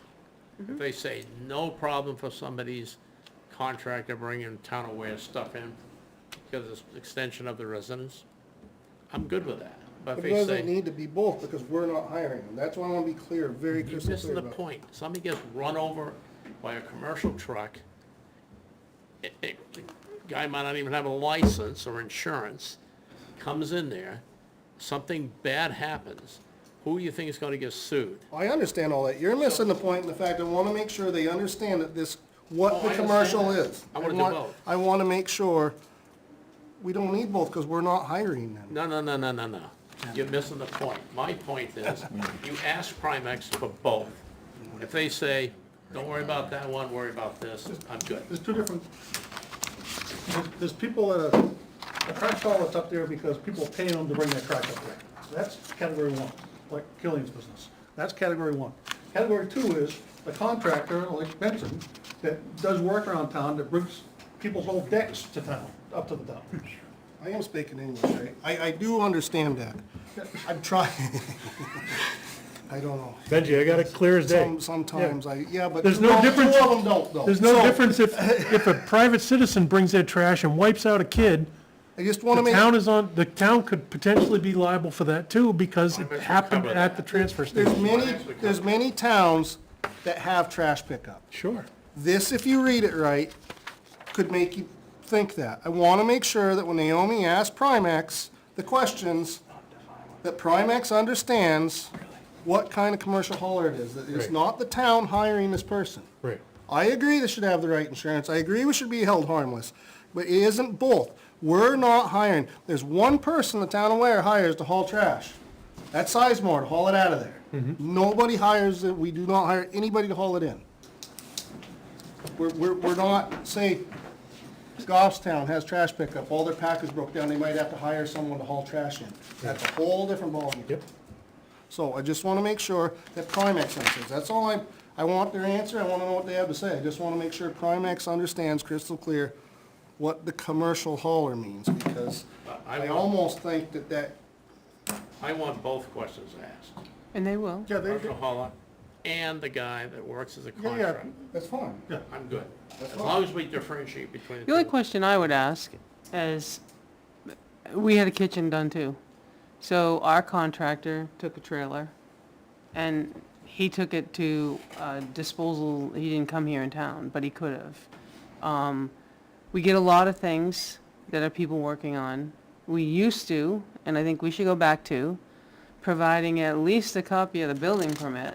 So when someone comes in and they're just doing a quick job or a deck removal or something like that, it's just a piece of paper we give to Jason that can give to those guys, because if you get someone doing a small removal of roof materials and they come in for 6 weeks steady, they're not doing a job in town, you know what I'm saying?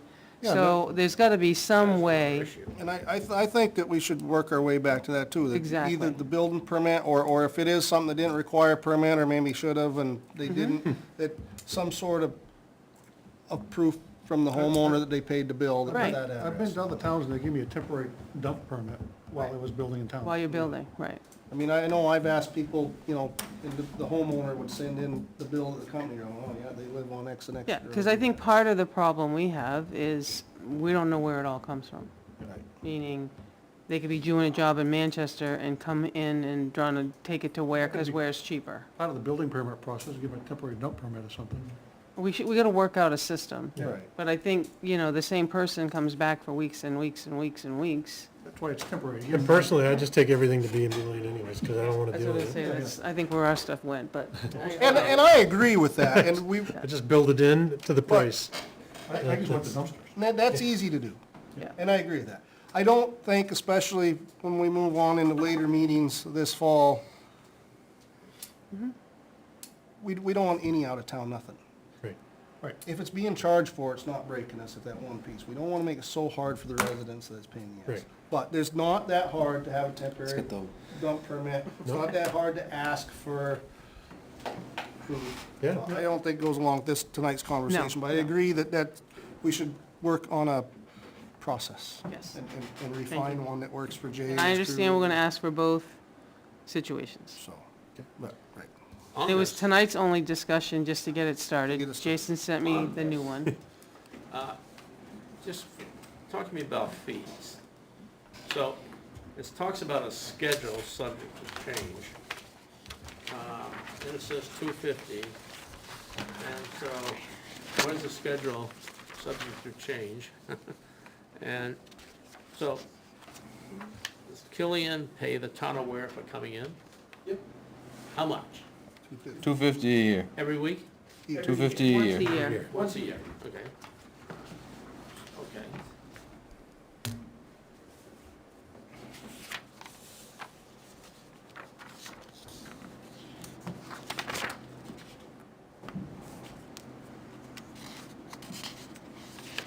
Is there a percentage, Jay, of late fee? The 4.3? the one that I just sent you says 15%. Is what we came up with the last time.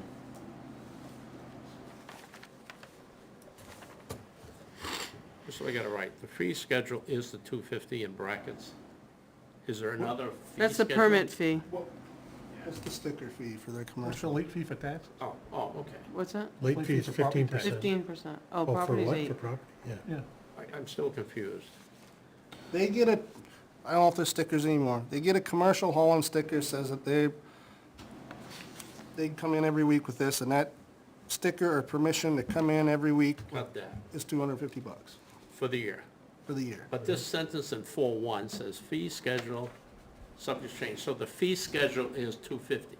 No, that $250 is for the right to be I there. would guess, yes. This is the fee schedule. And then you pay per load, right? Or is No, that, I don't pay per load. Like if I have tires or something, I'm paying. Yeah, you pay if you're disposing something that's not Right. already free Exactly. anyway. This is the fee schedule. So Yes. if it's not household trash, if he happens to haul in oh, I 5 got that. tires. Is that what you're talking about? Yeah. Yeah. Okay, Yeah. I didn't get that. Yeah.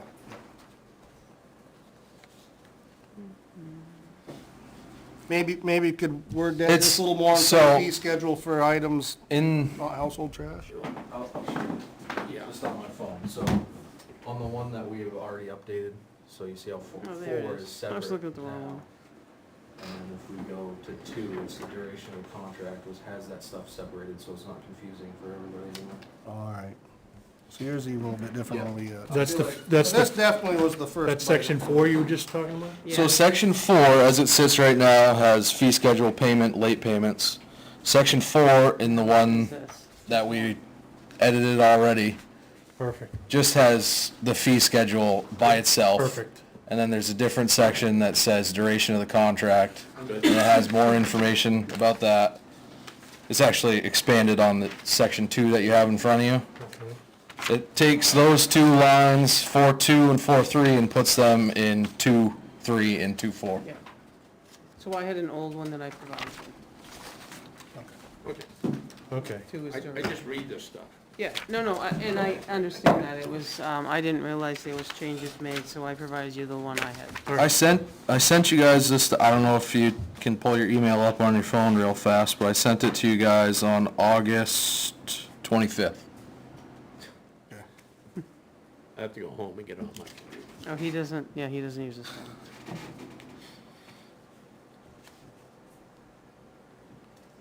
Well, we got a few things to figure out anyway, so. Yeah. But it was just a start. I only have the,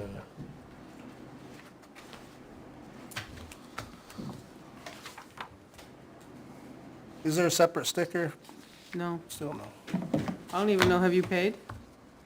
No, so. So it's been a few years and we haven't The collected any selectmen- money. The selectmen told me when they first were rewriting this contract to hold off on everything because they don't know Right. if the fee schedule is gonna. Which we've been held off on everybody, so no one's paid in the last year. So nobody's paid in Oh, a minute. Yeah. because- oh, for 2024? Correct, 5. 2024 was paid for but not. No, paid for. 2024 was not, nobody paid in 24, nobody paid in 25. Oh, I don't think anybody paid in 23. It was. There was a It headlock. was before Benji got on the board. We were told by the board that commercial waste haulers hold because most likely the rate's gonna go up, and we said, okay, and then, That was the end of it. Still holding. Still so holding. that Still was. holding. so who decides whether we have stickers and no so I stickers? shouldn't be reading. Wouldn't it be kind of overt to see a sticker? I mean, for the casual looker, for the town employee? We talked about getting commercial hauler stickers. That would make sense to me. It'd be pretty easy. Honestly, there's only a few. Yeah. You work there 2 weeks in a row, you know who they are. You got dozens There's of them. 4 of them. You got dozens There's, of them there's made. 4 of us and we all know each other and all. Help them. How many trucks you go up there with? I go up, so on Tuesdays, the box truck goes twice and the truck and dump trailer go once. So you need 2 stickers, you get 2 Yeah, trucks. two, I have multiple trucks. I mean, that- Those are the 2 main ones. That's the thing, this, when it got blown out of proportion a couple of years ago, there's only a few of you. Everybody knows you up at the transfer And when- station. And I do wanna say, like, if you don't mind me getting up real quick, Okay.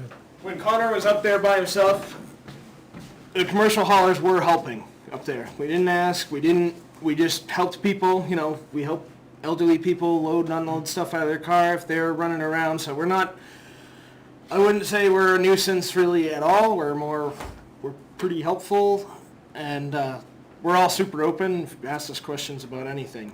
Yeah, especially like me, whatever you guys wanna know on our end, I'm more than happy to tell you with my business.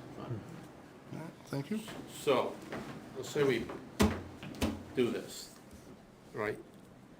At some point in the future, do we talk about the 250 being adequate?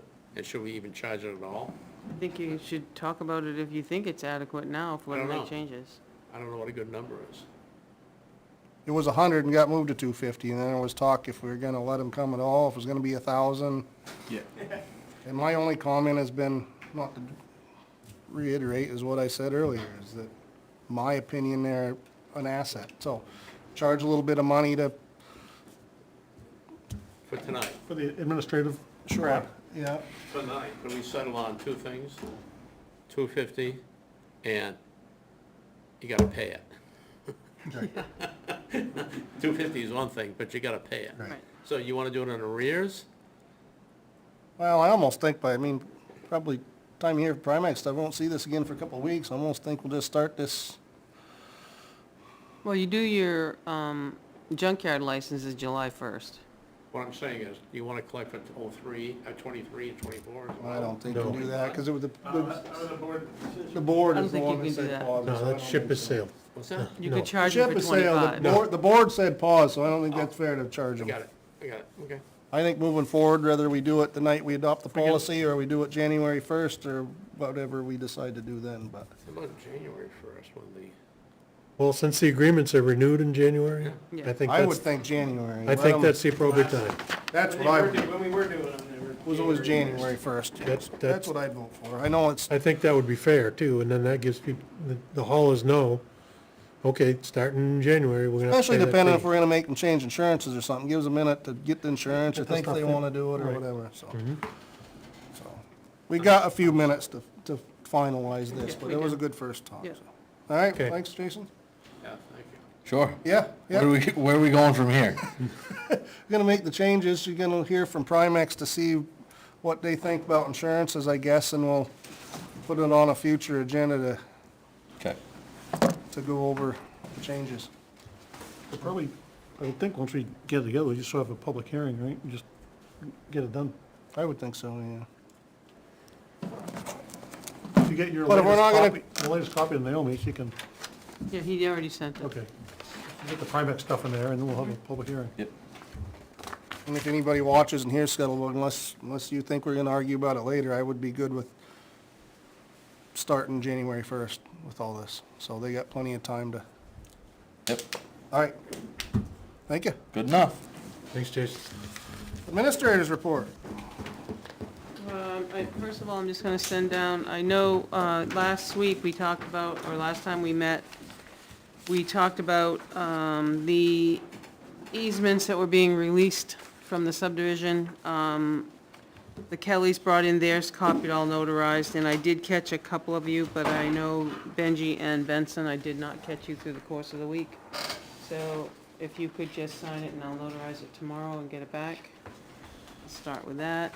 I didn't share with you because Beth took your stuff down, so if you want to take one of your administrative reports and Oh, I'm gonna say.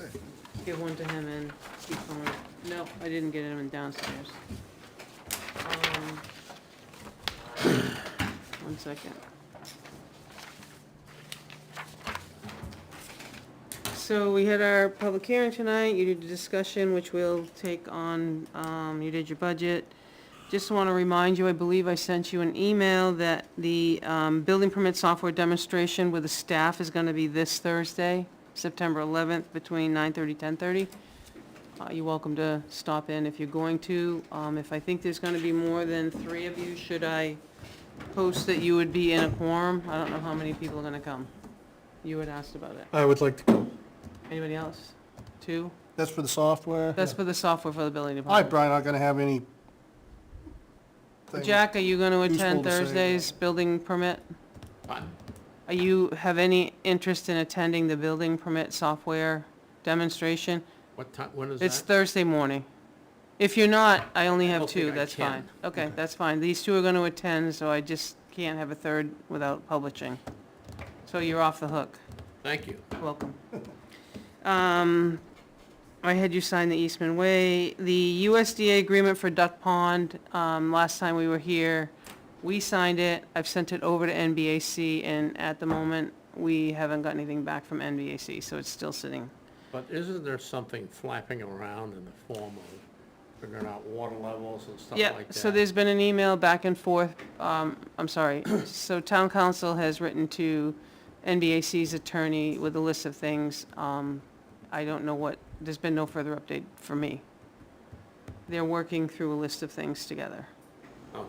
So right now, we So don't. it's moving, or at least It's somebody's got. somebody's got it. Responsibility. I do have a question. The CIP is gonna start Wednesday morning, and we promised to put the solar on the warrant article. Should we put together a CIP for solar? Well, technically, Yes, yes, Technically. even though it's a zero cost at the Right. end of the day. right. Give it enough time. as But it people- still needs to be discussed, because we promised to put a I warrant think it article on. should be. Okay, It's clean that way.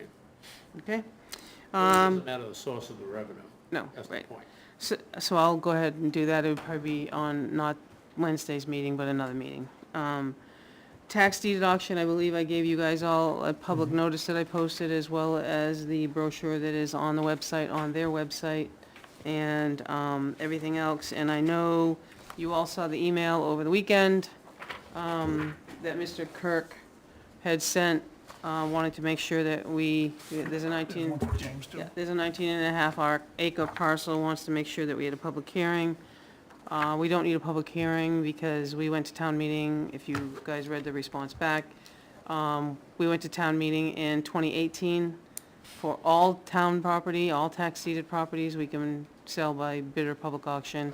And then for some reason in 19, we went back and did it again by map and lot number, that got approved as well. So the parcel for 19.5 acres is fine, it's on the list.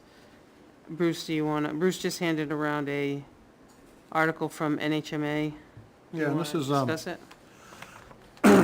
essentially, I mean, a lot of towns have done different things with tax deeded property. Some towns have just decided, oh, that's a nice place, we're not gonna auction off, so they decided to keep it. And there was 3 court cases in between 22 and 23. 2 to New Hampshire Supreme Court and 1 to the United States Supreme Court. The taking, right? Yes, and they're all classified as a taking, and if the town decides that's what they want to do, then they have to compensate the person that owned the property for the Article, fair market value minus what was doing taxes. Okay. So we really don't have a choice. If we want to keep that, even if they decide at town meeting, well, we can sell it, then we got to pay for it. And there was no money authorized at town meeting when they decided to do that, so we got to sell it. Right, so it's legitimate, it's on the warrant, it will be sold on October. So, just if you guys haven't been through it, the last time we did it was 2019. So what we do is I post that you're all gonna meet there, because there may be decisions that you have to make, and we sit together as a group, while the auction's going on. For instance, if you get to a piece of property that doesn't sell for the amount that's due, they may call a timeout, and we would caucus to see if that's what you want to do. So that's why we need the majority of you there. So that's why I gave you enough notice. So it's Saturday, October 4th, excuse me. We're going to start at 9, registration will start at 8, but if we could be there for 9 when they started, and then you may not have a decision to make, you may just have to watch the auction, but how long does this take? last time we were done in a couple of hours. Last time we had a lot of parcels, You 19 or have to 20. go to different places? No. No, it's If all you're, over. the interested people can go, they've already put for sale signs up, they've already got the keys to the buildings. Oh. So the signs are up, and if you're interested in the auction, you just show up at the gym that day with your cashier's check for your deposit, and you get a number, and then the auction goes from there. All your recall, unless I don't think you're gonna bid on it, but all you guys have to do is, in case we have run into a stumbling block and the auctioneer says, hold on, we have to have a conversation, caucus, whatever, we may stop for a second and do that. If there's no issues arise, we just move on. How many pieces of property? 10. So. Also, the NHMA calendar came out, I think it was the end of last week, and so would you also put on your calendar for January 31st of 2026, the 2026 deliberative session, Saturday morning at 9 o'clock? You've got time, but it's gonna stay on here. What day? It's a Saturday, January 31st. The 31st, okay. 26, yeah, Yep. 9 o'clock. So the next thing I want to let you know that on the 15th of February, Jesus, 15th of August, Town Council accepted service for the Town of Ware in a lawsuit for Eldon Towns III versus Town of Ware ZBA. And the Ilsley family, and you will all recall that I assisted in the application, took and stepped down, and you were aware of that. As I said, he's just looking to build the house, just like the 3 others that were there. So the ZBA was granted in June of '25. Mr. Towns has appealed it. We were served papers August 15th. I attended a scheduling conference on Thursday, and because of my involvement or prior involvement, I'm named in some of the things. Therefore, Town Council has asked that a BOS rep will need to work with the staff to prepare the certified record, and it has to be filed with the court September 26th of 2025. So I'd like to know which board member would be working with, because for 100% transparency, I'll probably be helping them, whatever gathering of paperwork they need. So I just want to be transparent that it will not be me compiling the record. Town council has made that very clear that it will not be me, but he suggested that maybe a VOS rep take that, just in case it needs to be decisions. So I'd like to just be able to tell him which one wants to do it. No, Didn't the state law change on It did. Class 6? It did, but that doesn't stop us now. It doesn't start till July of '26. July 1st of '26. So, okay. I'll volunteer to be the board member. You'll be the volunteer? Yeah. Is everybody else set with Bruce being the volunteer? I'm 100% okay with that. I'd rather have Benji. Okay. Well, I'll just pass it on, and town council may reach out to you. I did, just to let you know, when I came back, I expected this to happen, and so I've actually got Melissa starting to pull the information for you. And she actually provided an envelope copy. It's already been pulled, so. Yeah, that's- He is coming to talk about gravel with Jack on Wednesday, so I'll hand it to him then. If you want to look through it, you can. It's just a copy of the file that is Wednesday downstairs. tomorrow? I have it This upstairs. Wednesday? And this Wednesday, he'll be here at 10:30. CIP schedule I mentioned, proposed budget schedule I talked about, so I got that, hang on. Got that.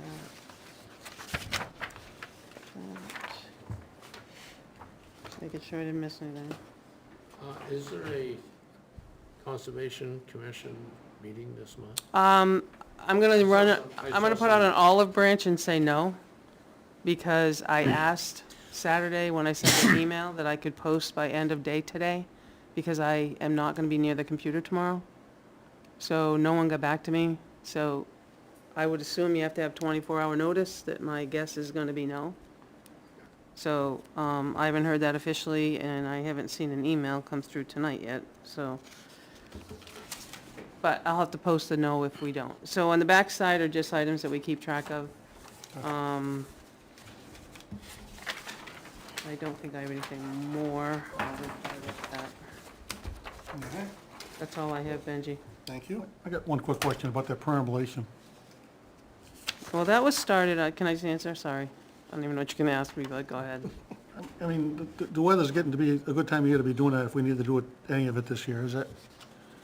Because we usually do a So little bit every the year, older right? town notifies the younger town.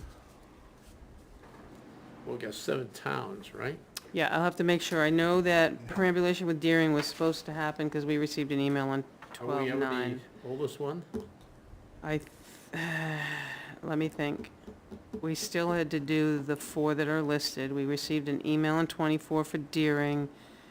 I almost think it's Henniker that was the other one that we have to do this year. I'll double check on that. Are you gonna offer to go for a walk? Yeah. Okay. I can check on the perambulations for you. This involve ticks? Well, it's getting to be a good time of year to do it, so. Okay. So I'll let you guys know, because I know that out of all the Doesn't matter, I abutting got towns, orange. there's only 4 I'm left. 0 degrees myself. The abutting towns, there's only 4 left that we didn't do. And like I said, Deering was gonna happen, and so was, I believe, Henniker. So let me see if I can pull that together and keep you in the loop, or give you to the person that they have. That's how we did it before. Yeah. Okay. All right. Read the manifest real quick. Real quick, that's a whole page full. Yeah, I know. I move that we order the treasurer to sign the payroll and accounts payables payables checks dated September 11th, 2025, is included in the following manifest. Payroll manifest, $93,821.30, weekly payroll. Accounts payable manifest, $53,313.31. Ware School accounts payable manifest, $250,000. John Stark accounts payable manifest, $250,000, for a total of $647,134.61. The following manifests were previously ordered to sign at August 25th, 2025 Board of Selectmen meeting. Payroll manifest, $88,277.08, check dated 9/4/25. Accounts payable manifest, $13,350.89, check date 9/4/2025. As there is no selectmen meeting scheduled for September 15th, Please vote to order the treasurer to sign payroll checks dated September 18th, 2025, estimated to be about $90,000. Furthermore, to order the treasurer to sign up to the amount of $95,000 for accounts payables that cannot wait until the next scheduled meeting. Reports and actual check amounts will be reported to the Board of Selectmen by inclusion on the manifest memo at the next scheduled meeting. Have a second? Second. All in favor? Aye. Is there enough signatures? Yes. I think so. All right. You guys ready to vote on the August 25th meeting minutes? or-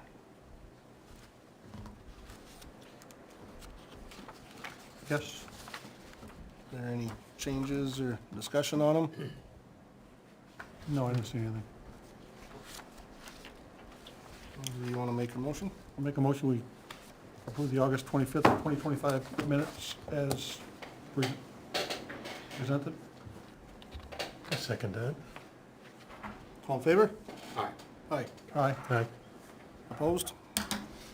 All right. Next will be Selectmen Committee updates. I did make the cemetery meeting, and they had basically kind of went over and talked about the headstone cleaning they'd done a couple Saturdays ago, and then they also had a work session on the cemetery on Bulch Hill, which is between Poor Farm and, well, I guess it's Bulch Hill, so. I wish I wasn't so busy, because I know they had underbrush and stuff up there, and I could have maybe been useful with some of my tools, I couldn't, so maybe slow down someday I can, but, they're always looking for volunteers when they're doing the headstone and they're trying to tidy up some of these out in the woods places, so. Really, that's about all the discussions, amounted to. There was a couple shout outs, a couple residents, and I would say them, but I don't wanna, I didn't write them down, I'll get them wrong. Laura Noss, for doing, always out there doing it. They felt that she was kinda over and above all the, volunteers, so they thanked her publicly, so carry that forth at this table. That's all I have, I guess, for them this month. Is there any other Selectmen Committee updates? Is there any other Selectmen Committee updates? Planning Board, the CIP questionnaire period is over. Master plan. Questionnaire period is expired, so that's over, so that's, nobody can fill them out anymore. They all needed to be in by the end of last month. So the committee's gonna be working on compiling all that data and putting it in a readable form so we can kind of see the results. Nice. Hopefully that'll happen. They'll be starting that shortly, so within a month or so, we should see something about that. All right.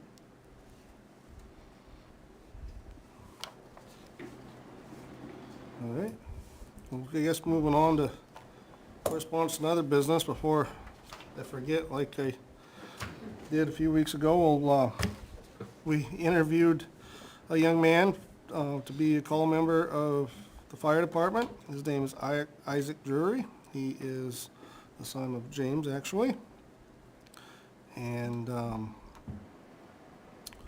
I guess what I'd do is make a motion, if he would be hired, if we move on that tonight, his start date would be Friday, September 12th, 2025, and his rate of pay would be $10 an hour. And again, that would be a on-call EMT member, so.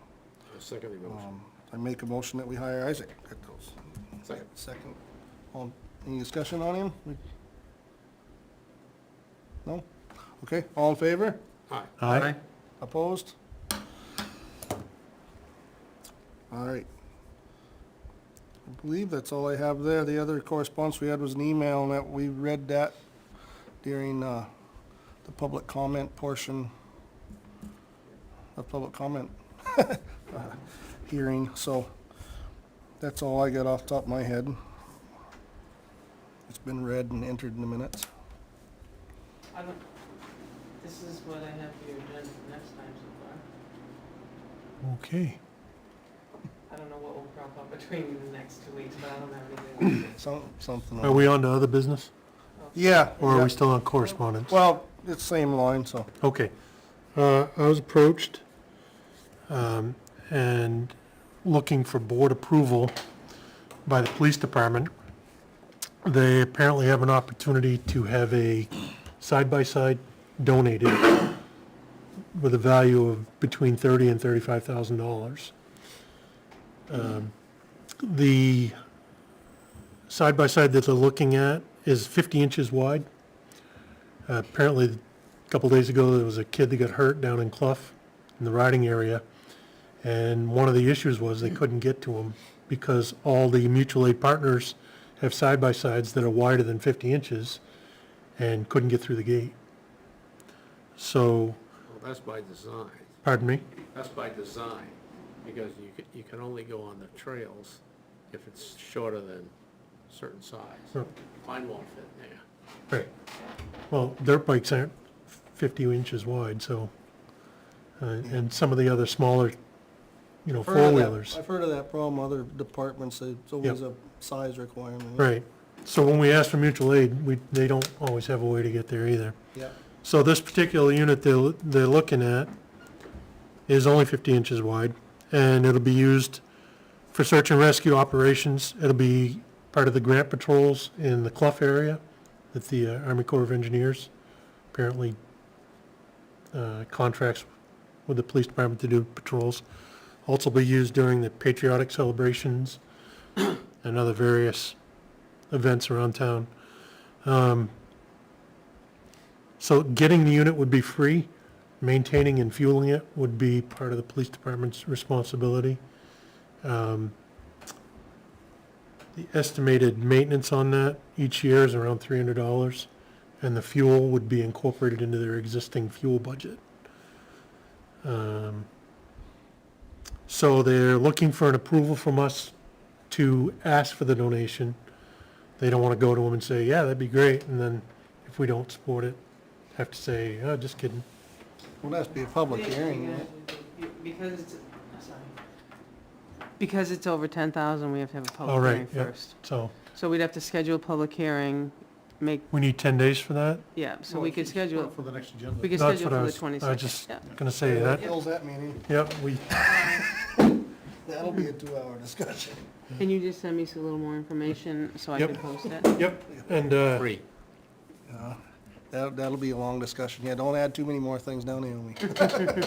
this was given to me by one of the sergeants. Yep. And, I could ask for him to come and make a presentation. I would think, well, I mean, that's up to the chief who he wants to represent. I would think Well, the somebody- chief or somebody. somebody they wanna could represent, 'cause represent. There's gonna be, only speculating by the, amount of crowd that the drone drew, that we're gonna have people turn out to ask questions about this. Sure. This won't be a 5-minute discussion. Yeah, it was an invasion of privacy issue with the drone thing, I think. Yeah, well, you wait for this, it'll Yeah. be something. Yeah. Well, you're right, that was the problem with that, but. Yeah. So if you could just send it to me and I can just post a public. Because I can tell you I can tell you the one that'll be brought up that you might wanna do homework on. It'll be what happens when it's time to replace it. But the fire department got use of a drone when they had the fire up in Mount Gibbon, because they Yeah. used it for spot fires. Yep. And that might be asked too, is if, anyway, he can wait till it, but I would suggest that the chief shows up to answer anything on that. That would be Yeah. Yep. my suggestion, anyway. He doesn't have to.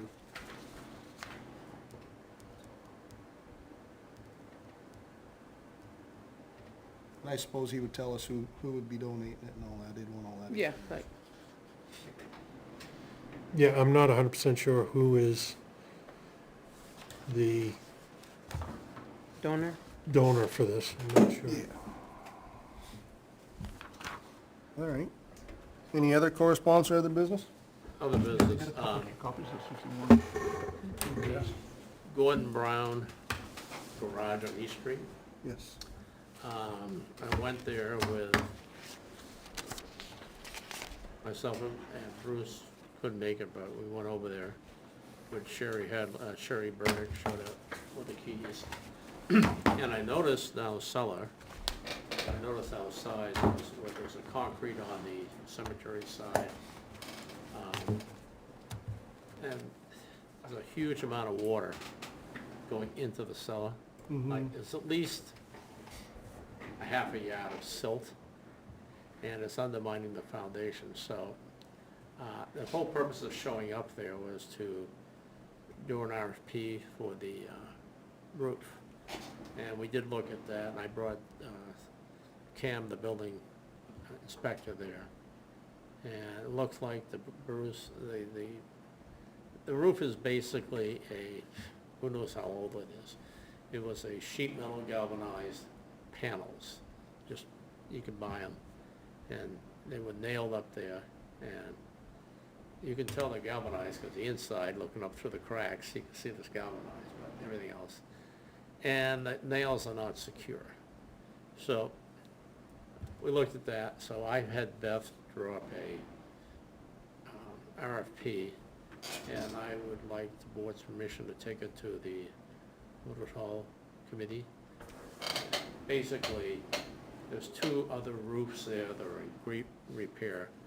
Some kind of an aluminized, corrugated, I don't know what it is, steel or whatever. Galvanized aluminum Yeah, galvanized aluminum. painted. No, it ain't painted, it's just silver. Okay. And, so, we're gonna have a cosmetically equivalent, functionally equivalent for that. And looking at it, it's purlins every 4 feet. You strap the bottom to top, and purlins, and between the purlins with 2x4s, laying flat, mounted on that. And the other question is, I had Jason come over with his number 2, I don't know what the gentleman's name was, to look at the water intrusion, and it appears these torrential downpours we had like not too long ago, water does not go down the road, it goes across the lawn, and it finds its way into the, because it's undermined, like this, probably 8-inch undermined by 4 feet. So, to that end, Jason said the only way to fix it is to cut a swale. Yeah. So, I told him to see Naomi, I said I'd bring it up to the board for scheduling. I know they're busy, I don't know if it's an appropriate time to do it, but that is for the use of the, what was it? The town committee for, you know, Historical Society stores stuff Yeah. in there, so, Historical Society. So the question is, go forward with the roof, and, or at least an RFP, and pursue see if we get the money. And do we have any feel when Jason can, take care of that? 'Cause it's really just a question of, everything goes towards that concrete. Just a question before it went through, but if you got torrents of water going through.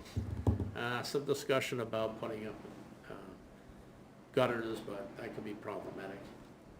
yeah. It's a maintenance issue, yeah. So, I mean, I would leave that up to when Jason can. That's been a problem before, and the swale's still full of silt, and you gotta, well, the swale, there is an asphalt swale that was built when Redmond did it, but it appears, looking at it, I didn't take a level out. Most of the water drains off the road and further up the road by the cemetery, and it overflows even in these torrential rains, and it just whoosh right out through. yeah. So I But think the highways put them in for, and it works a while, and then it just silts out. It's been probably a number of years it since. probably we've done works okay for a rainstorm, Yeah, but not for a torrential rainstorm. right, right. So, 'Cause I don't think that paved swale's quite deep enough for the rain that we got the other day, and then it fills up a little bit and spills over. And you're gonna go to what, you're gonna get a RFP and get the bids and go to what committee? Mildred Hall, Charles and, Yeah. Have you read the easement? Who's responsible for maintenance? Is it, I'm just asking, because I think we've been around this barn before, no pun intended. Because I think when it got donated, that the Historical Society was in charge of easement, of the maintenance.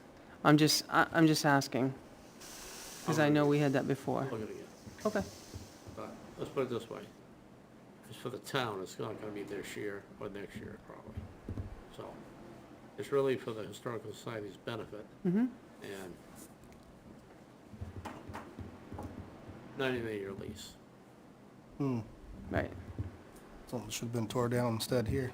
Well, wait long enough, it'd be like all the other barns at one time, right? That barn's yep. All right, anything else? If not, I think we've already talked about the agenda for 2 seconds, and we already got a starting point on it now, so I'm sure in the next 2 weeks things will come up, and I'll talk with you off and on, and, you think before we adjourn, we got like a 30-second thing under L, don't we, Naomi? Under L, Yeah, to update about, you and I talked about that today, yeah. yeah, should we just to tell the rest of them? Yeah, of course you should. Yeah. Well, you looked at me like you were confused, like, really, under L? I thought that's what we talked about, so. You got me worried. Okay, no. Well, if there's nothing else, It will adjourn after that. we will be adjourning after that, so everyone have a good night. But I move that we enter non-public RSA 91A 3 under L. I'll second. Jet? Yes. Yes? Yes. All right. Hang on. You wanna close the door? Well, yeah, you gotta do this. Hang on. Hey, you go close the door, I'll get your switch. Don't hit that, Don't sit do okay. it.